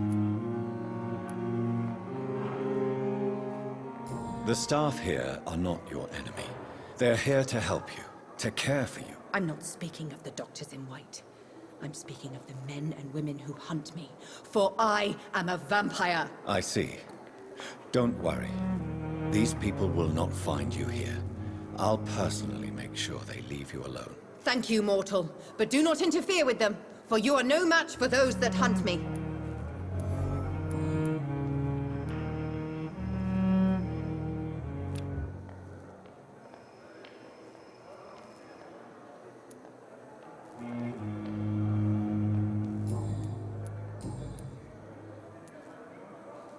Who are you really, Miss Howcroft? I mean, apart from being a vampire. Is that not enough for you, puny mortal? What do you require? Proof of my powers? I'm curious to know who you were before becoming a vampire. It was such a long time ago, I don't remember. Centuries of unholy life can have strange effects on one's minds, you see? I'll leave you, Mistress of the Dark, to your nocturnal activities.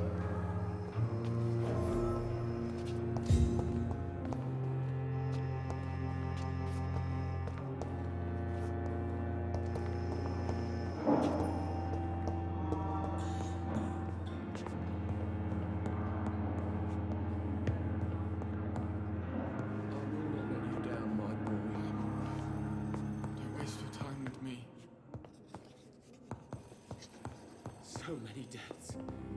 And still more coming. How can we be sure we're making a difference? Good evening, sir. I'm Dr. Reed. May I help you? I don't know if a third opinion is needed. Your colleagues are already arguing about my condition. I see. Would you mind telling me more about your situation? I'm Harvey Fiddick. All I want is to get me bloody arm fixed properly.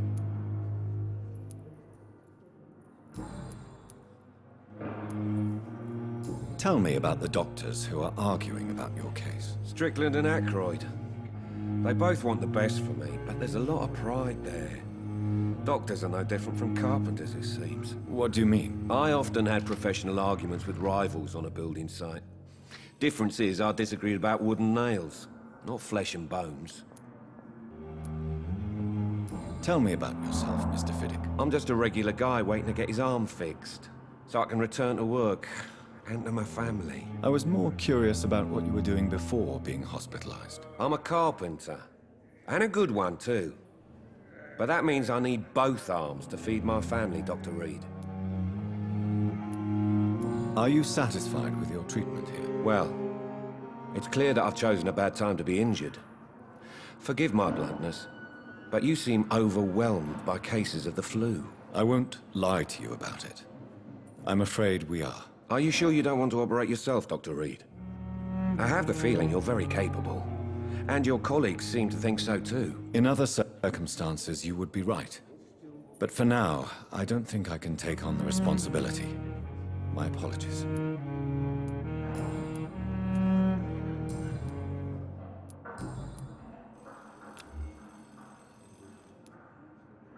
Goodbye for now, Mr. Fiddick.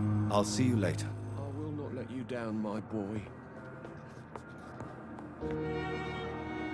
Good evening, Doctor.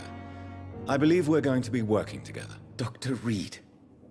Dr. Swansea informed us of your arrival, but I could not dare to believe we'd have such good fortune. Such an honor, sir. Thank you. And you are? I am Thoreau Strickland, Dr. Thoreau Strickland. I'm a great admirer of your work, Dr. Reed.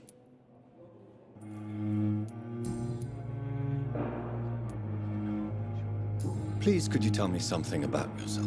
I'm a great admirer of your work concerning blood transfusion, Dr. Reed.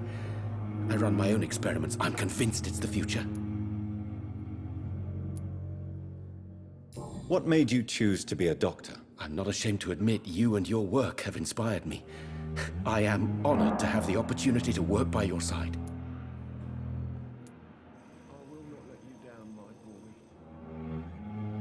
It's always a pleasure to share scientific and medical knowledge with someone eager to learn. I'll be glad to help you if I can. This epidemic may be the century's most terrible disaster, but I'm convinced that we, as doctors, are the only ones able to defeat it. I based my technique on my mentor's research. He helped me perfect my method. What is yours? I'd rather not talk about it. For now, it's just theories and first approach. My process is purely experimental and unsuccessful. As long as you're cautious and methodical, you may remain empty-handed, but you won't fail. You're not the first one to warn me, but I am convinced knowledge is the main weapon against the ravages of this epidemic. What can you tell me about the Pembroke? Well, it has always been an honor to work with Dr. Swansea. But with your arrival, I can't think of a better opportunity to learn about blood transfusion. Community Showcase. Welcome to my channel. Do you need help with anything in particular? Well, yes, maybe.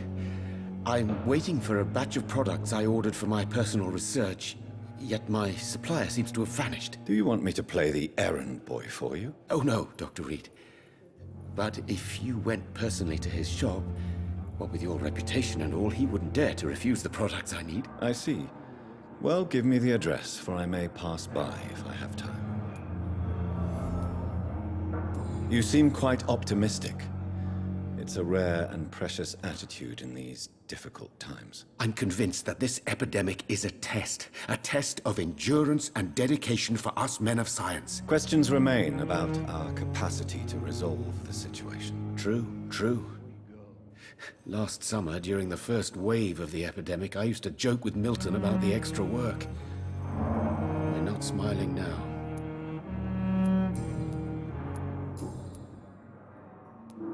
Goodbye, Dr. Strickland.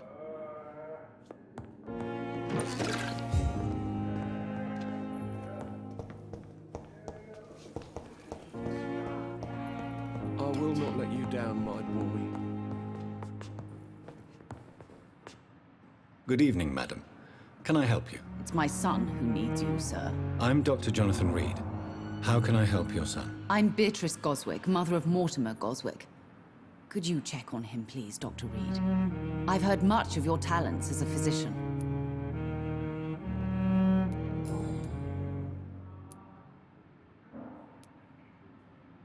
What do you think of your reception here?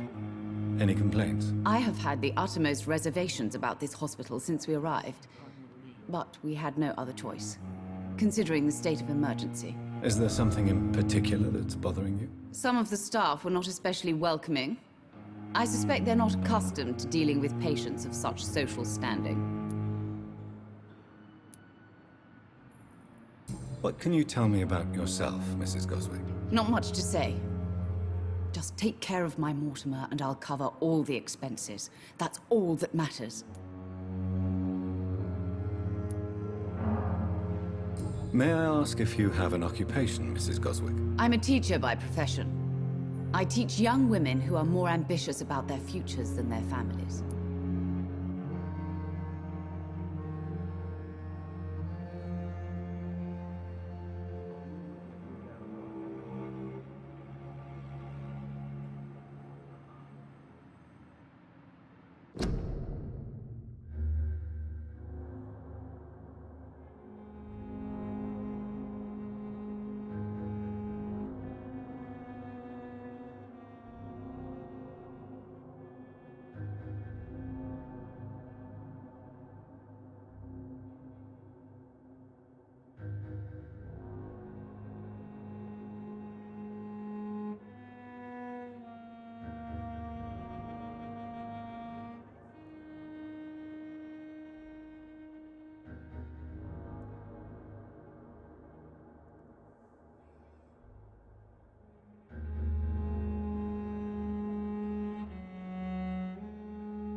Are you really that rich? Most of the patients here are of a more humble origin, if I may say so. Yes. Thanks to my husband. May he rest in peace. I can cover any needed medical expenses.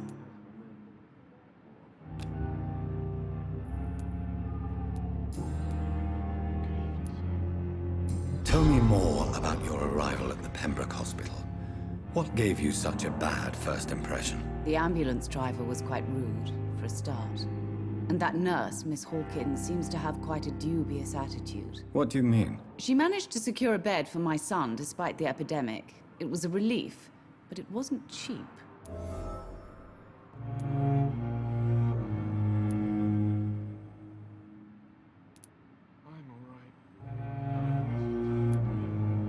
She charged you for a bed? Yes, and I paid without question, considering the urgency of the situation. I share your concern, Mrs. Goswick. Be sure that I'll talk to the people involved. I don't expect compensation, Dr. Reed. But I'm aware such behavior would not be tolerated in other hospitals.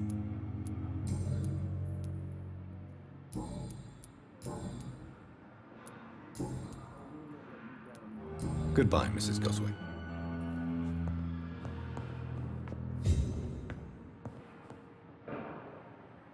Good evening. I'm Dr. Reed. Can I help at all? No. Really? Why are you here, then? I don't want to talk. My throat hurts too much. I suppose that this pain is the reason you're here. Is someone taking care of you? Yes. And no. Could you at least tell me your name, sir? Mortimer. Mortimer Goswick.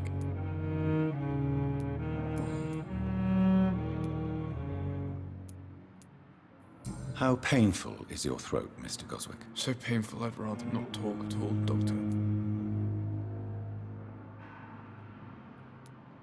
I'm sure you realize a doctor and his patient have to communicate, sir. Would it help if I gave you some paper and a pen? Not really. I see. Then maybe it's not just your throat that hurts, Mr. Goswick. Perhaps your sore throat is just the consequence of something more hurtful. Yes, maybe. But I don't want to talk or even write about it now. How painful is your throat, Mr. Goswick? So painful I'd rather not talk at all, Doctor.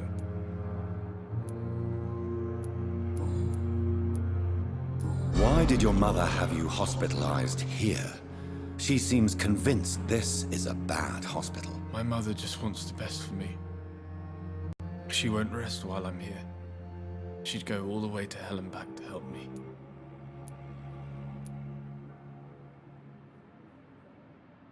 Is your mother bothering you?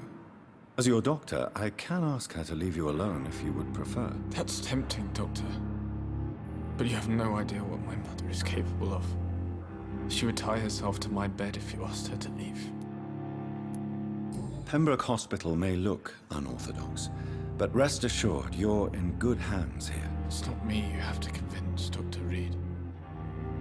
It's my mother.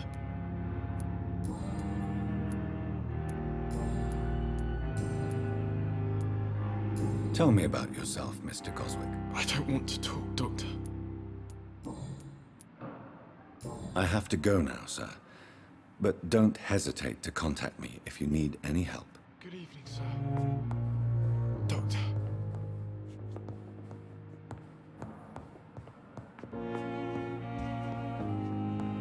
My sweet girl. Reads me like a book.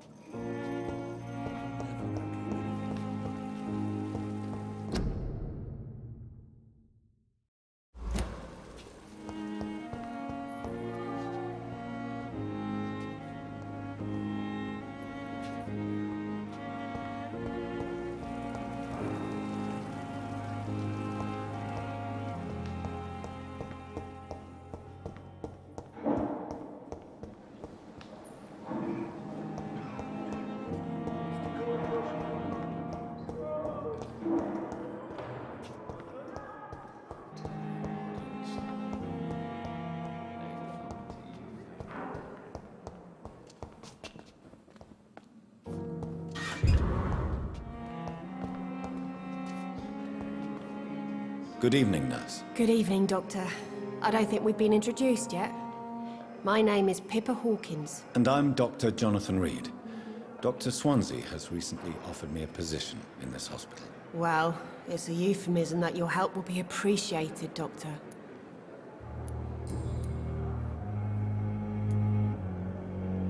How is the Pembroke staff coping with the epidemic? Well, not well. Milton, the ambulance driver, is even more grumpy than usual, especially concerning doctors.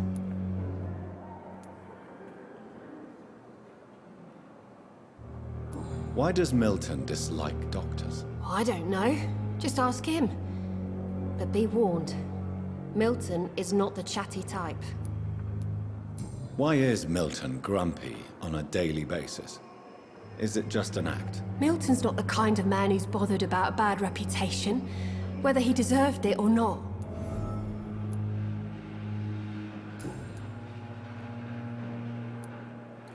How long have you been a nurse? Well, long enough to see that the epidemic is winning. And no matter how qualified you are, don't tell me you'll change that.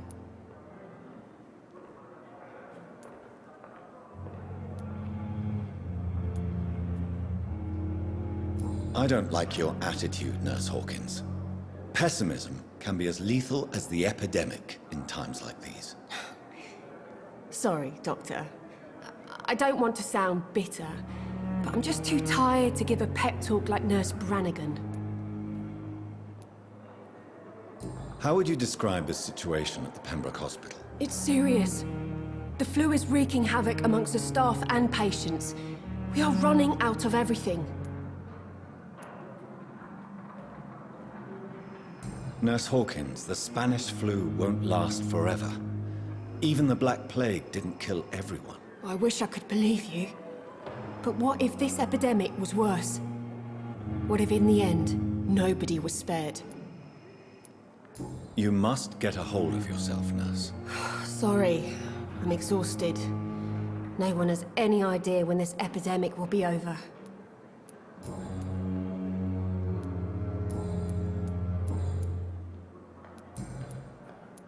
Goodbye, Nurse Hawkins.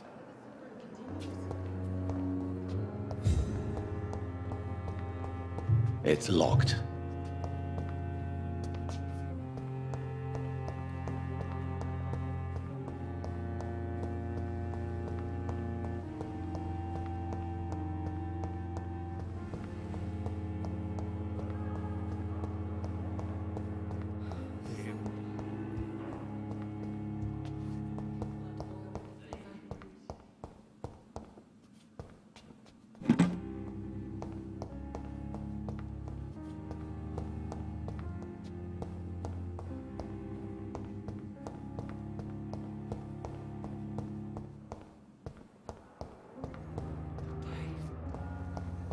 Here again.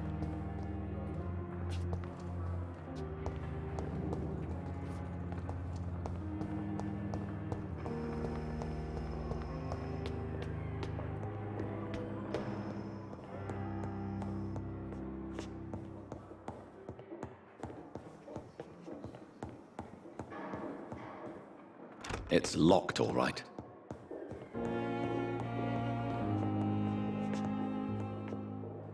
Not now.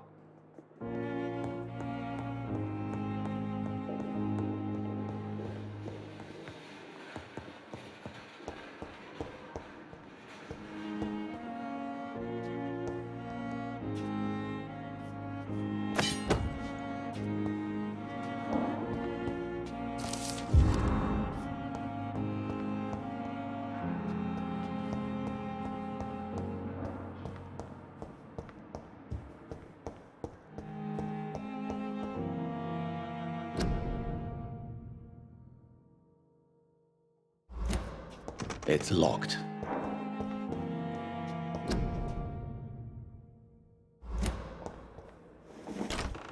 This must be the place. It's definitely away from prying eyes. Relegated to the shadows. A kingdom of my own. At least I won't be sleeping in a coffin. It's locked.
The flower's dying.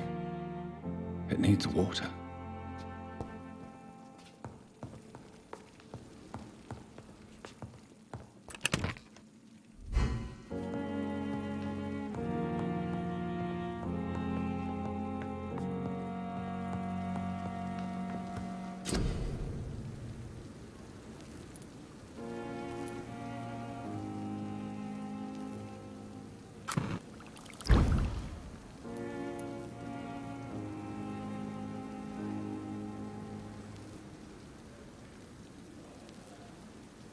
William Bishop's blood is much more unstable than human blood and shows extensive mutation.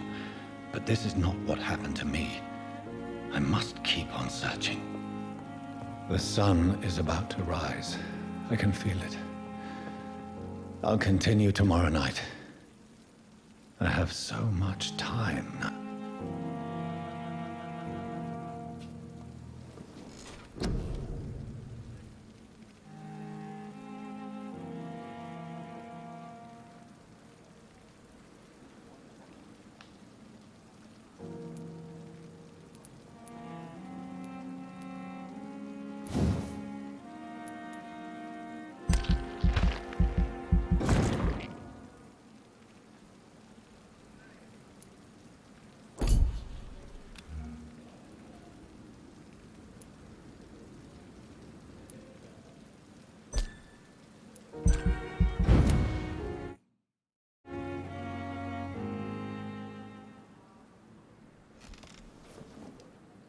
If I'm to stay here until my research is complete, I'd better learn to hide my true nature from the mortals.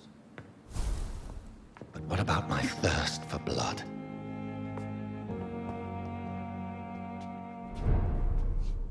The flower's dying.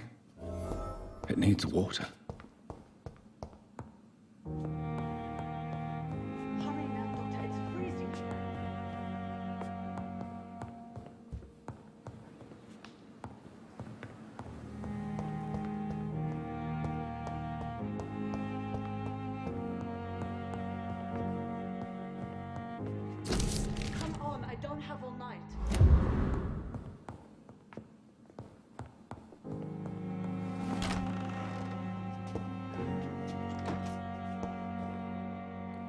Yes, Nurse Crane? How can I help you?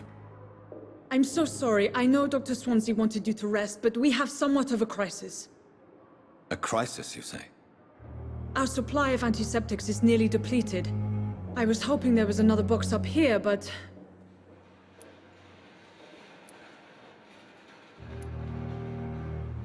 What type of hospital are you running? No antiseptics? You have been away too long, Doctor. With the war and now this epidemic, supplies have been running scarce for months now. I may have a solution.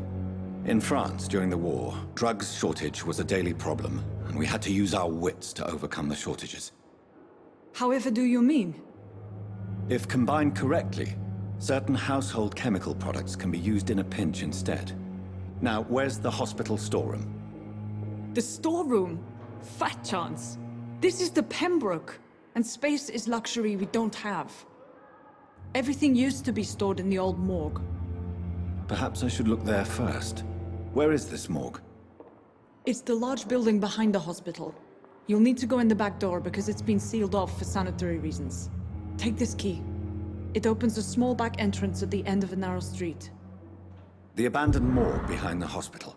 A small door at the end of a narrow street. On my way then. Thank you, nurse.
said, stupid bitch!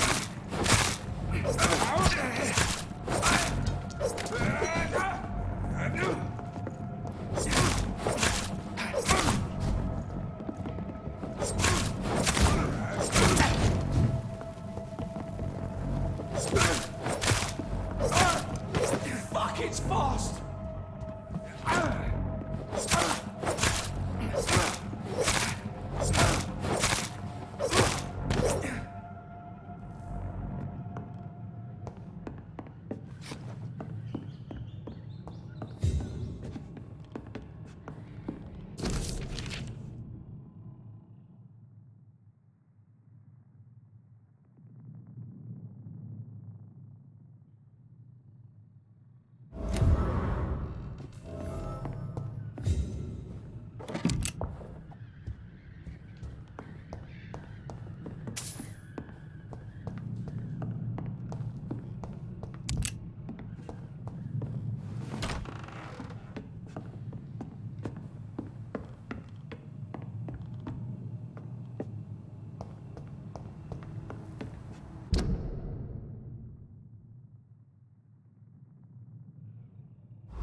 Meanie said, "You did sli kohu."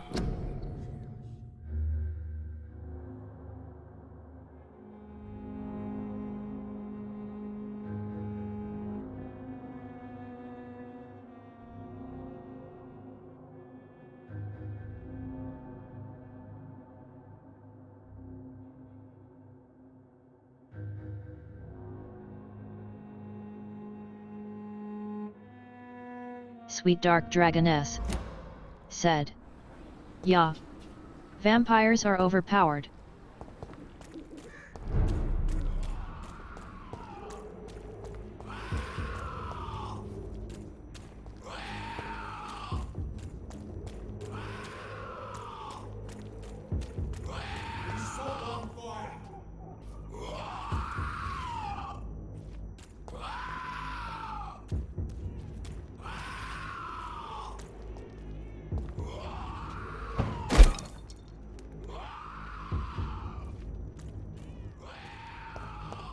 Meanie said, "So is chat. I hear my message being sent. I hear yours, but I can't see anything. X3.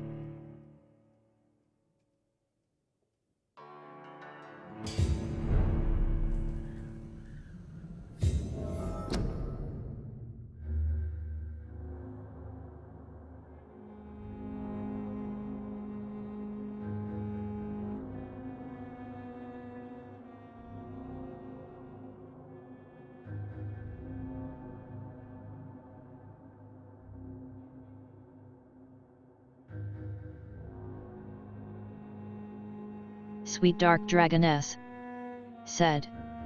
You can't see the game?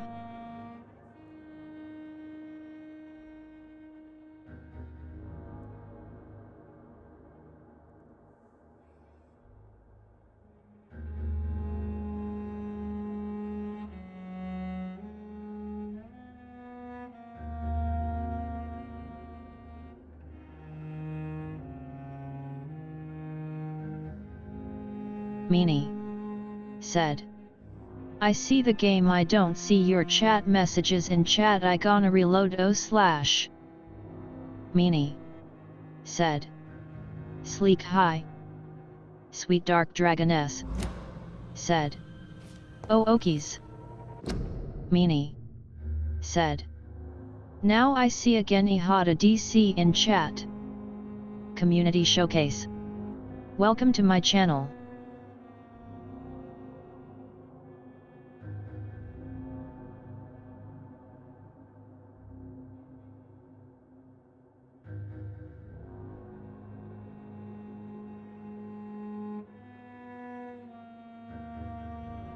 Sweet Dark Dragoness said.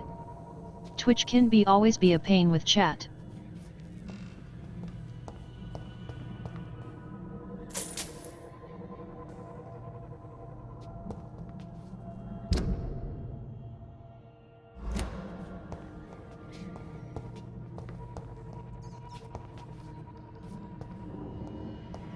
Meanie said. Yes, but it okay I has ice chocolate, tongue sticking out.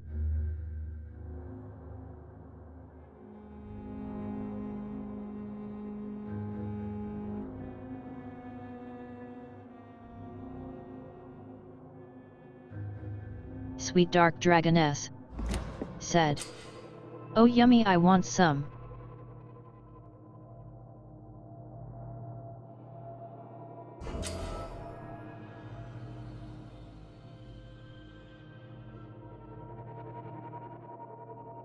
Meanie said.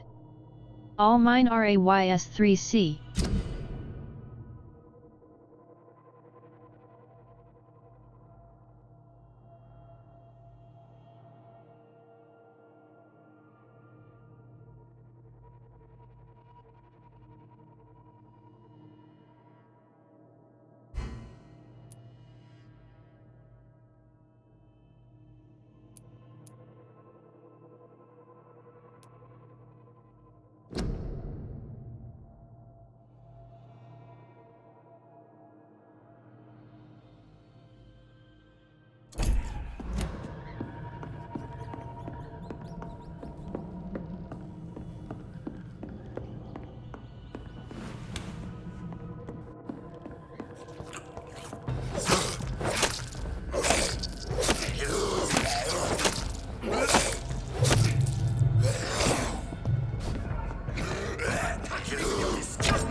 Meanie said.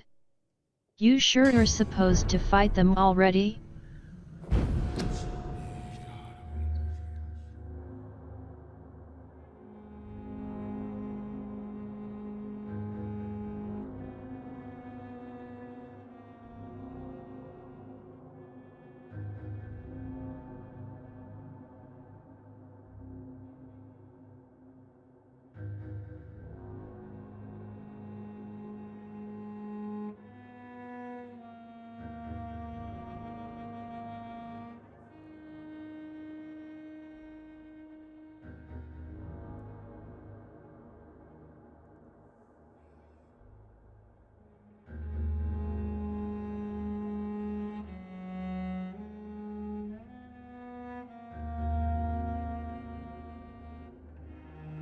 Sweet Dark Dragoness said. No, but I screw it up by entering the building. It give me a warning that the person won't survive another night.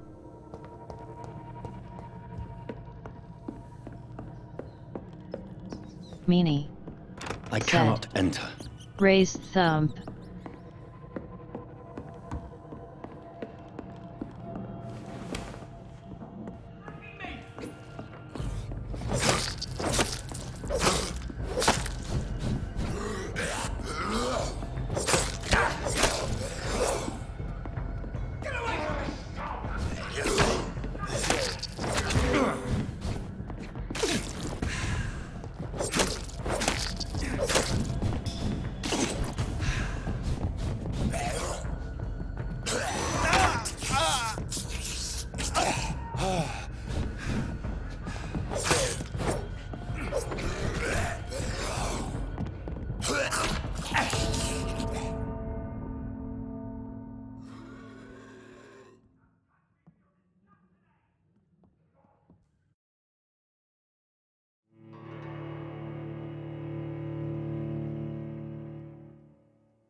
Don't touch me with your disgusting hands!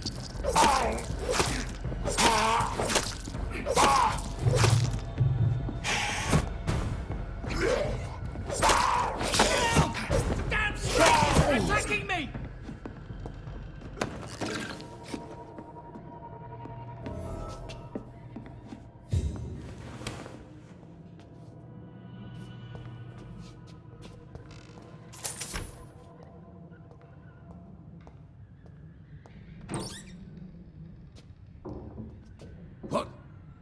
What happened? Who are you? It's all right, sir. You're safe now. Oh, a fellow Englishman. Thank you, sir. For a moment, I thought those bloody heathens had killed me. What are you doing here? This place is not safe. Yeah, it's a cesspool, but it's mine. I came to collect some overdue rent, but those who still live here have gone completely bonkers. You're very lucky to be alive. Yeah, filthy immigrants. Fucking savages, every one of them. And now with this bloody fever, they're just animals. You can find safety of sorts in Whitechapel. If you're quick and cautious, you'll be able to avoid the savages.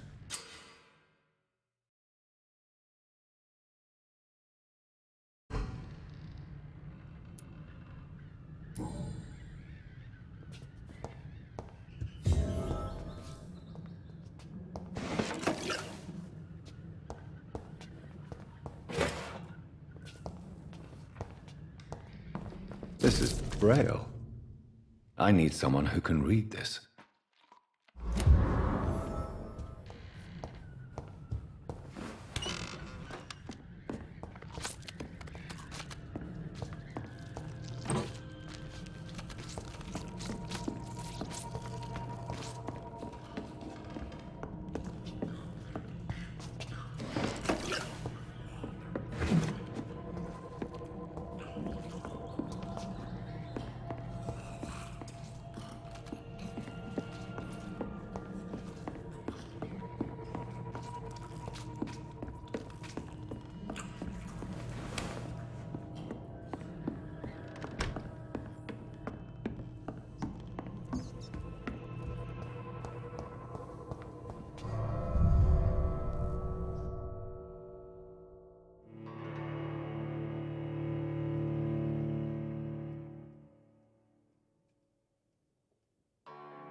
Turn around, sir. Are you stupid?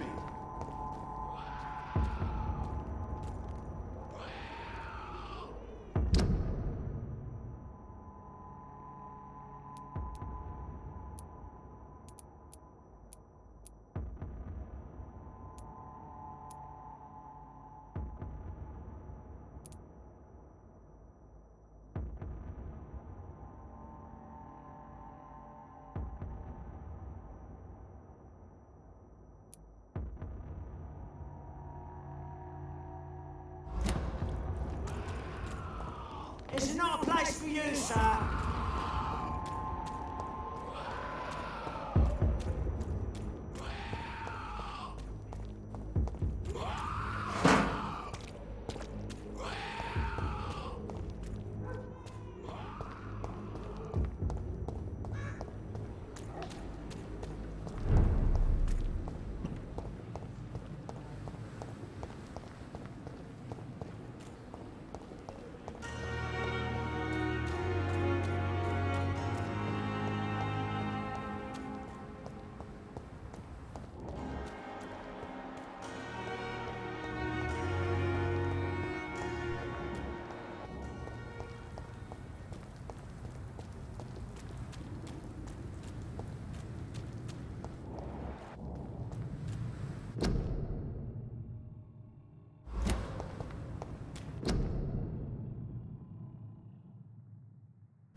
Scowl voices in the garden. I should investigate. If they were to find somebody.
Balls of Mars. Fortifiers. As popular as they are ineffective. But they do contain iron tartrate, and that might prove itself useful.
similar to the infected William Bishop. Must be the same strain. This sickness moves faster than influenza.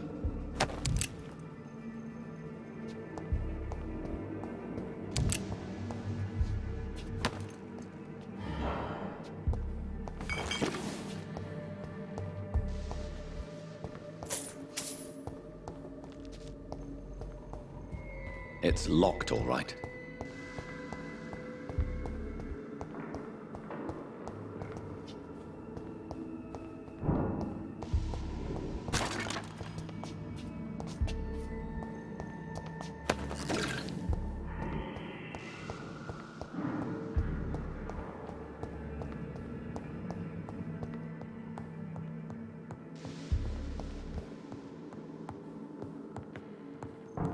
This key will surely grant me access to the basement.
Similar to the infected William Bishop. Must be the same strain. This sickness moves faster than influenza.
These scowls feed from corpses and the husks of animals.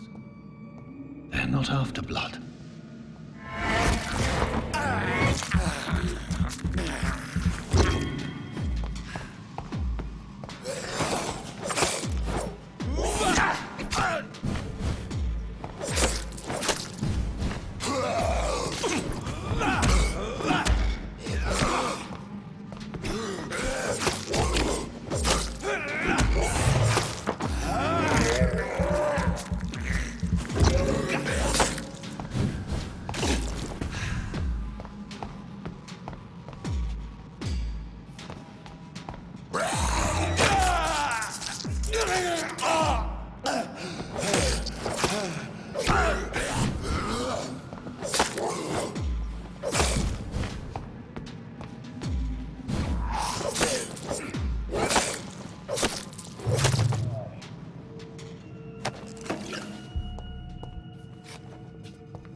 Mr. Connor's injuries don't match the report.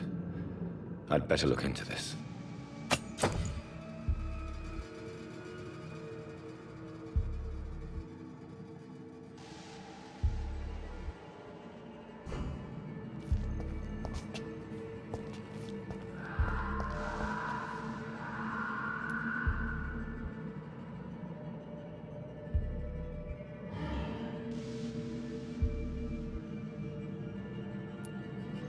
The chest was originally opened to perform the operation.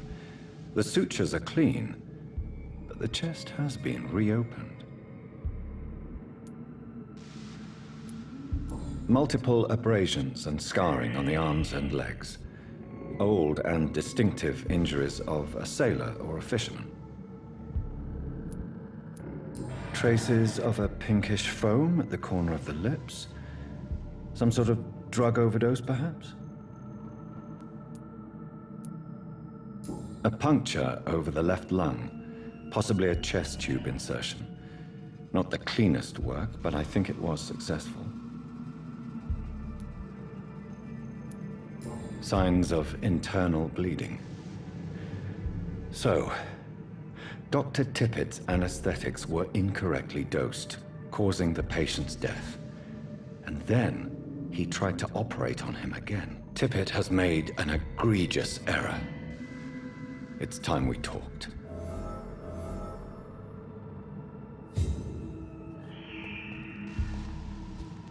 It's locked.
These scowls can be so ferocious.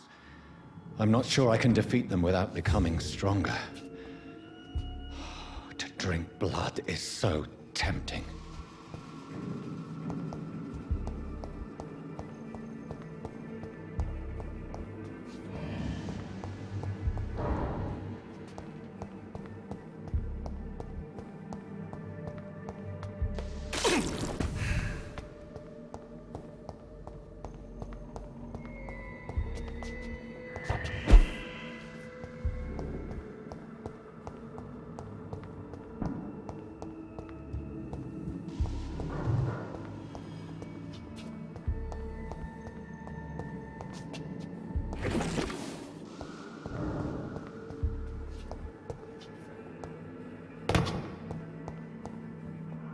Sodium hypochlorite. Dangerous to administer, but efficient in the proper dosage.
Good evening, Nurse Hawkins. Good evening, Dr. Reed.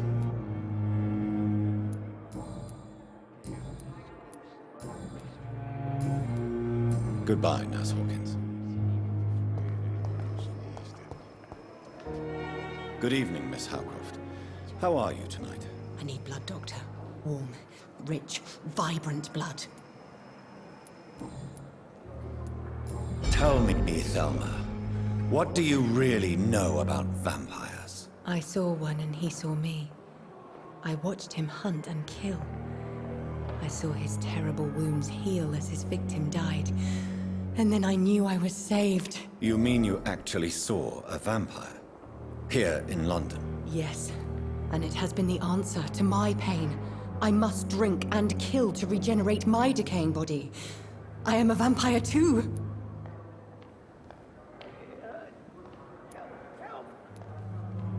You have no idea what problems your claim could cause if heard by the wrong people, Miss Howcroft. You must stop this nonsense, now. Why fear the truth? Strange things live in the dark, Dr. Reed. Strange and ancient beings that were here before this island even had a name.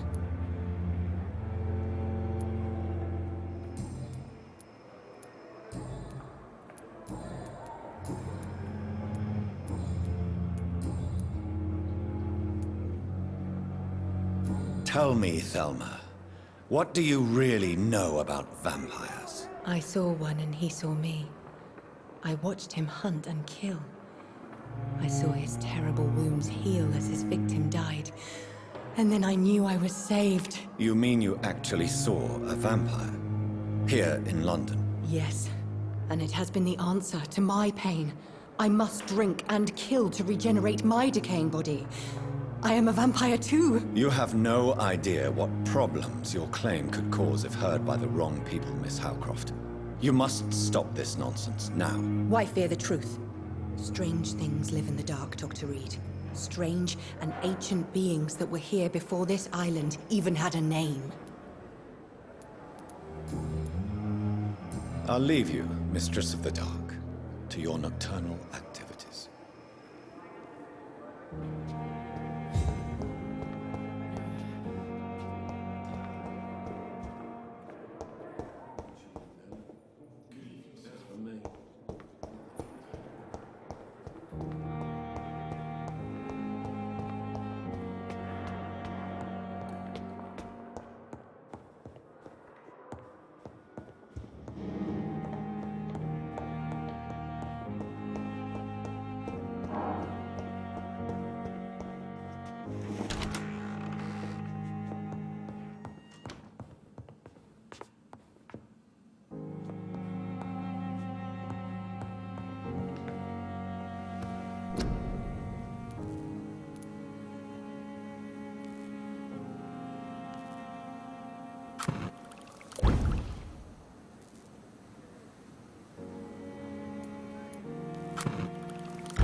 Community Showcase.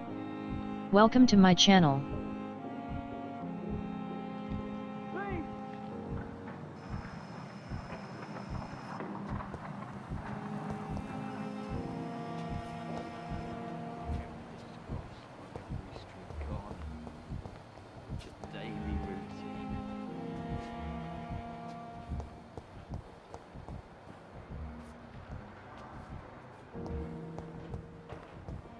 I wish I could be sick again.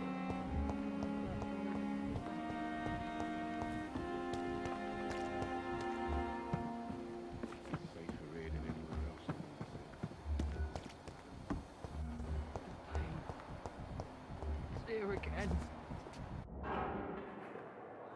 Good evening, Nurse Hawkins. Good evening, Dr. Reed. Goodbye, Nurse Hawkins.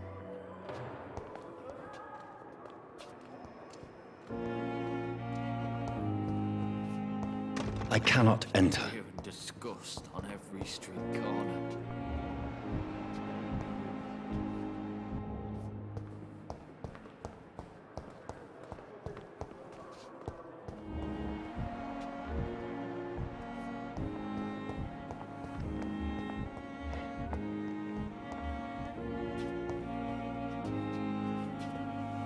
Good evening, Nurse Hawkins. Good evening, Dr. Reed.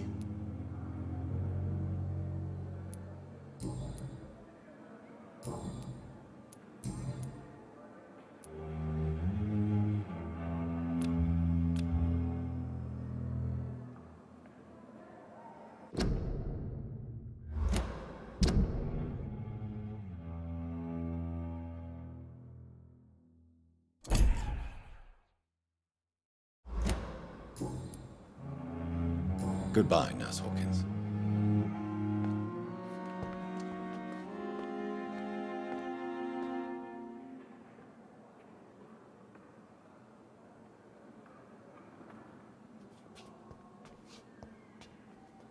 Good evening, Nurse Hawkins. Good evening, Dr. Reed. Goodbye, Nurse Hawkins.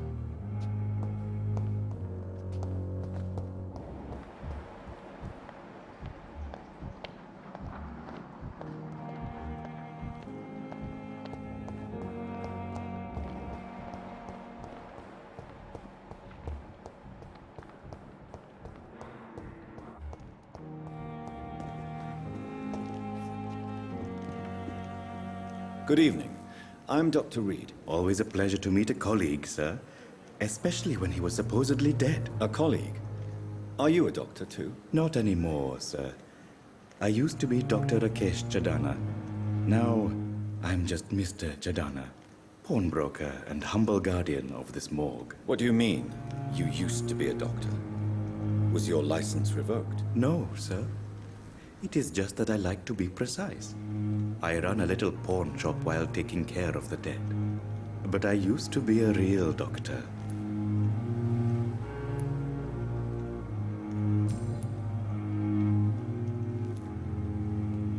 Have we met before? I don't think so, sir.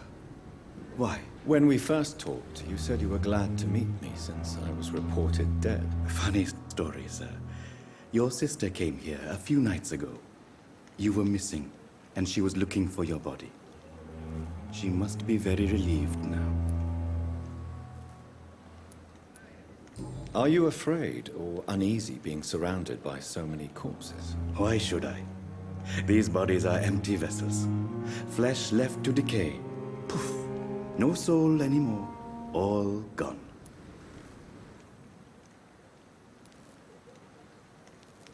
How did you get this job? After I left the army, I worked as an undertaker down by the docks. A dangerous place with many an unpleasant business there. Milton Hooks helped me get a job here. An interesting point of view. And quite an exotic one, too. Most people fear, or at least have a respect, for dead flesh. Sir, as a medic during the war, I learned to face my death and the death of others. It's the pain we have to tame, not death itself.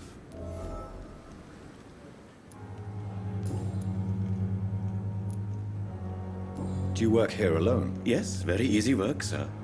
All I have to do is watch a few bodies. The situation was very different when the main morgue was still open. Why close the hospital's main morgue? It was for sanitary reasons after the beginning of the epidemic. Cadavers had to be moved to the nearest mass grave.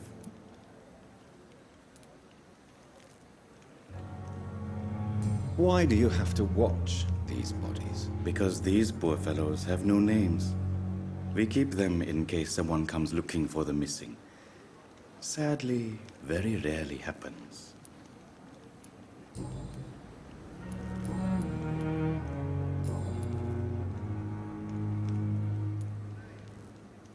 A pawnbroker?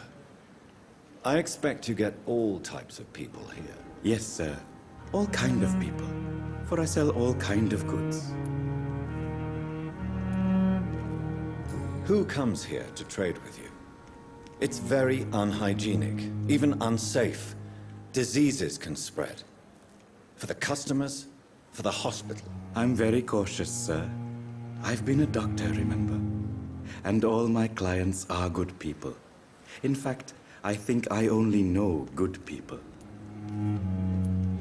What kind of goods? With the quarantine, it's not always easy to buy things. So I trade, I exchange. Some people sell, some others buy. I like to help. Since you're not afraid of dying, do you believe in life after death, Rakesh? No. I believe we must do all the good we can while alive. For our time is short, and the obstacles are endless. Do you think you would enjoy immortality as a concept? I don't think so. Don't mistake me. I love life, and I'd like to live a long life. But everything has to decay, sir. Even goodwill.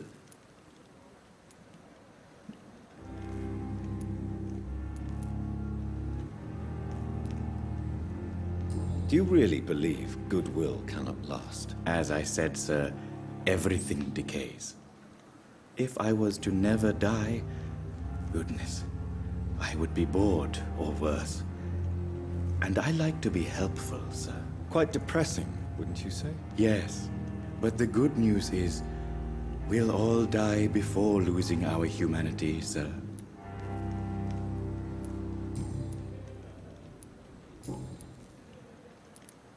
Goodbye, Mr. Chidana. Tomorrow, more bodies will arrive and then sadly depart. I'm managing a train terminal.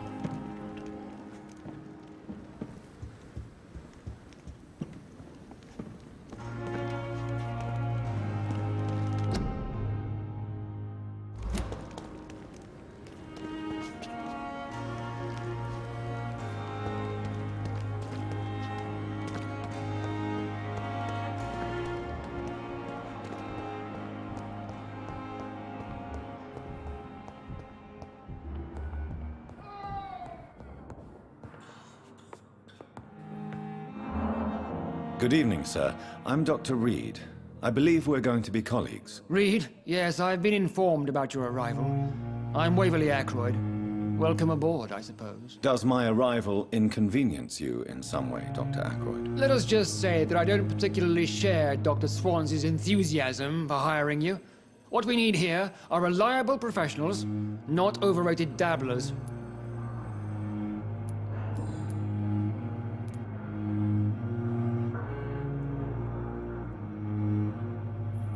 If you have a problem with me, Dr. Ackroyd, please feel free to tell me. Dr. Swansea has imposed your presence on this hospital without asking anyone's advice. The benefit of his position. But I don't agree with it. I know we've never met before, but I believe this hospital could use all the help it can get. You will agree with that, I'm sure. Oh, but I have heard about you, Dr. Reed. Of course, you can't say the same about me, since I have not wasted my time courting the press.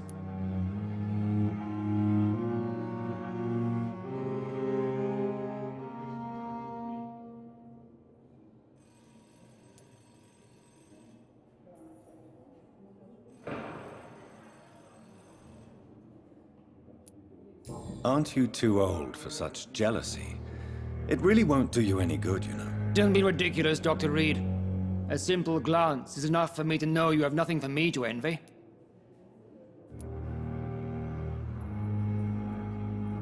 Since your tenure in this hospital is longer than mine, perhaps you can tell me more about this place. Let's just say I'm tired of the carelessness around me. I have always respected the skills of Dr. Swansea, but over time his enthusiasm has become displaced. Carelessness? Exactly what are you talking about? We're here to save lives. The people who trust us are not volunteering for experimentation. They're here to be healed. I don't intend to run any radical experiments, Doctor.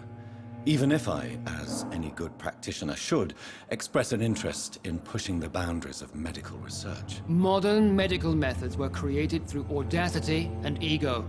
But there are rules in our line of work, and they're here to protect our patients.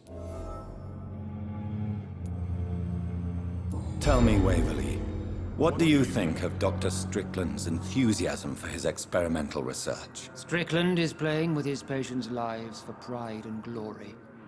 Now that, sir, is unethical. Are you thinking about something in particular? Harvey Fiddick needs delicate surgery. I believe we should stick to the usual procedure, but my young colleague obviously disagrees.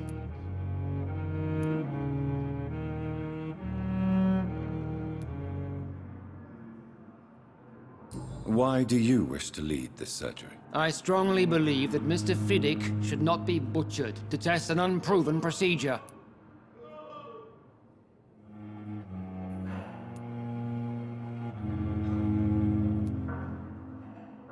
Other people may say that's too conservative a point of view. Conservative? And what are you going to say to Mr. Fiddick if he loses his arm because of the operation? Because that's what's going to happen if the surgery is a failure. And are you not afraid that your rivalry with Strickland may be blinding you? Rivalry? I guess you could call it that. But I will never be childish enough to let my personal feelings affect my judgment. Thank you for your time. We'll talk later. My sweet girl. Reads me like a book. Finally, you've returned, Doctor. Did you find anything of value? Yes, nurse. You've worked your first miracle, Doctor. Now, this patient here needs immediate treatment. Duty calls. When the storm has passed, I'll show you how to mix the remedy yourself with the same basic ingredients. Many thanks, Doctor. When you've finished, you ought to report to Dr. Swansea in his office. He's been looking for you. Seemed pressing.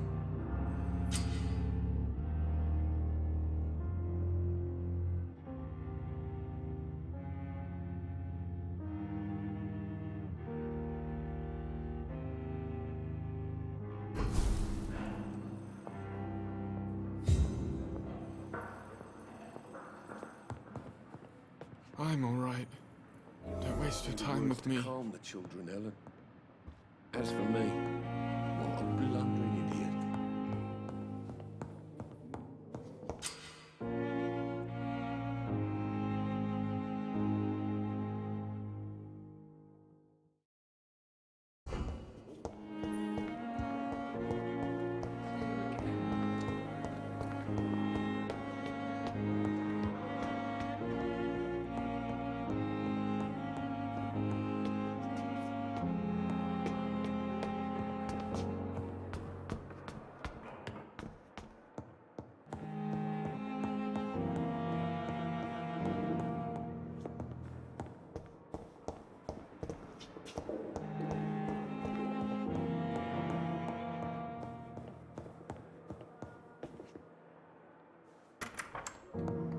Please, Jonathan, come in. Fascinating, is it not? In the last decade, so many mysteries have been brought to light with our microscopes. The human body, biology's penultimate frontier. The more we explore its boundaries, the less we're able to trace a clear line between life and death. You, my friend, have a foot in both countries. The view must be vertiginous. It's at least as vertiginous as chatting about vampires with you, I would say. This must be all so new to you. This area of town, the hospital, a brand new life. How stimulating it must be. I wish I could share your enthusiasm, Dr. Swansea. But my condition defies scientific categorization. Undead? Unalive? Immortality defies logic. I cannot express my thrill at this serendipitous turn of events. The world's most eminent specialist in blood transfusions, a vampire. One might say a gift from heaven.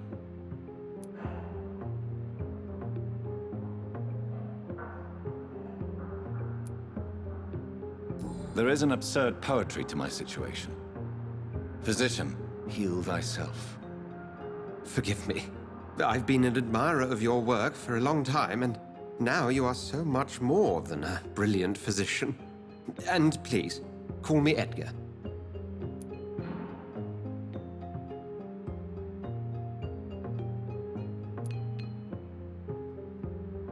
I'm not some doe-eyed student, Edgar.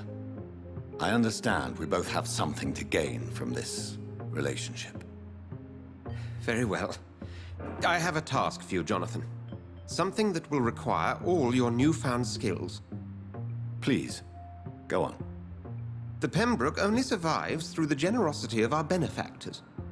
Unfortunately, our main donor has found herself in a bit of a bind. Now, if you could help her out... A spokesman or politician is what you need. That's not my calling. And until I come to understand what has happened to me, I require discretion. Discretion is in order, Jonathan. Lady Ashbury has recently received rather indelicate correspondence that, if revealed, would jeopardize her position. And you would like me to eradicate this threat? By the stole, of course not. I would just like you to pay her a visit. Her ladyship is certainly near the tents outside, tending the sick. You can't miss her. Look for someone impossibly delicate. Accepted. I'll see what kind of trouble Lady Ashbury is in.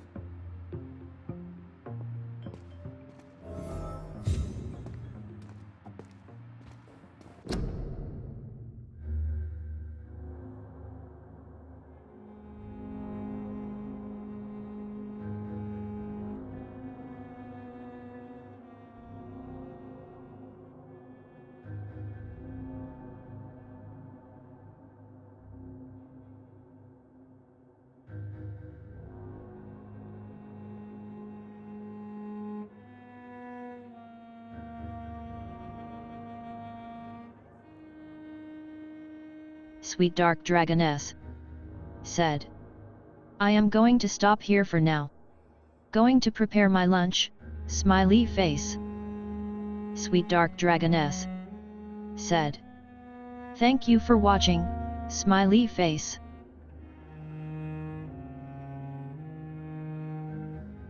Meanie said. Okay, thanks for the stream. Enjoy foods.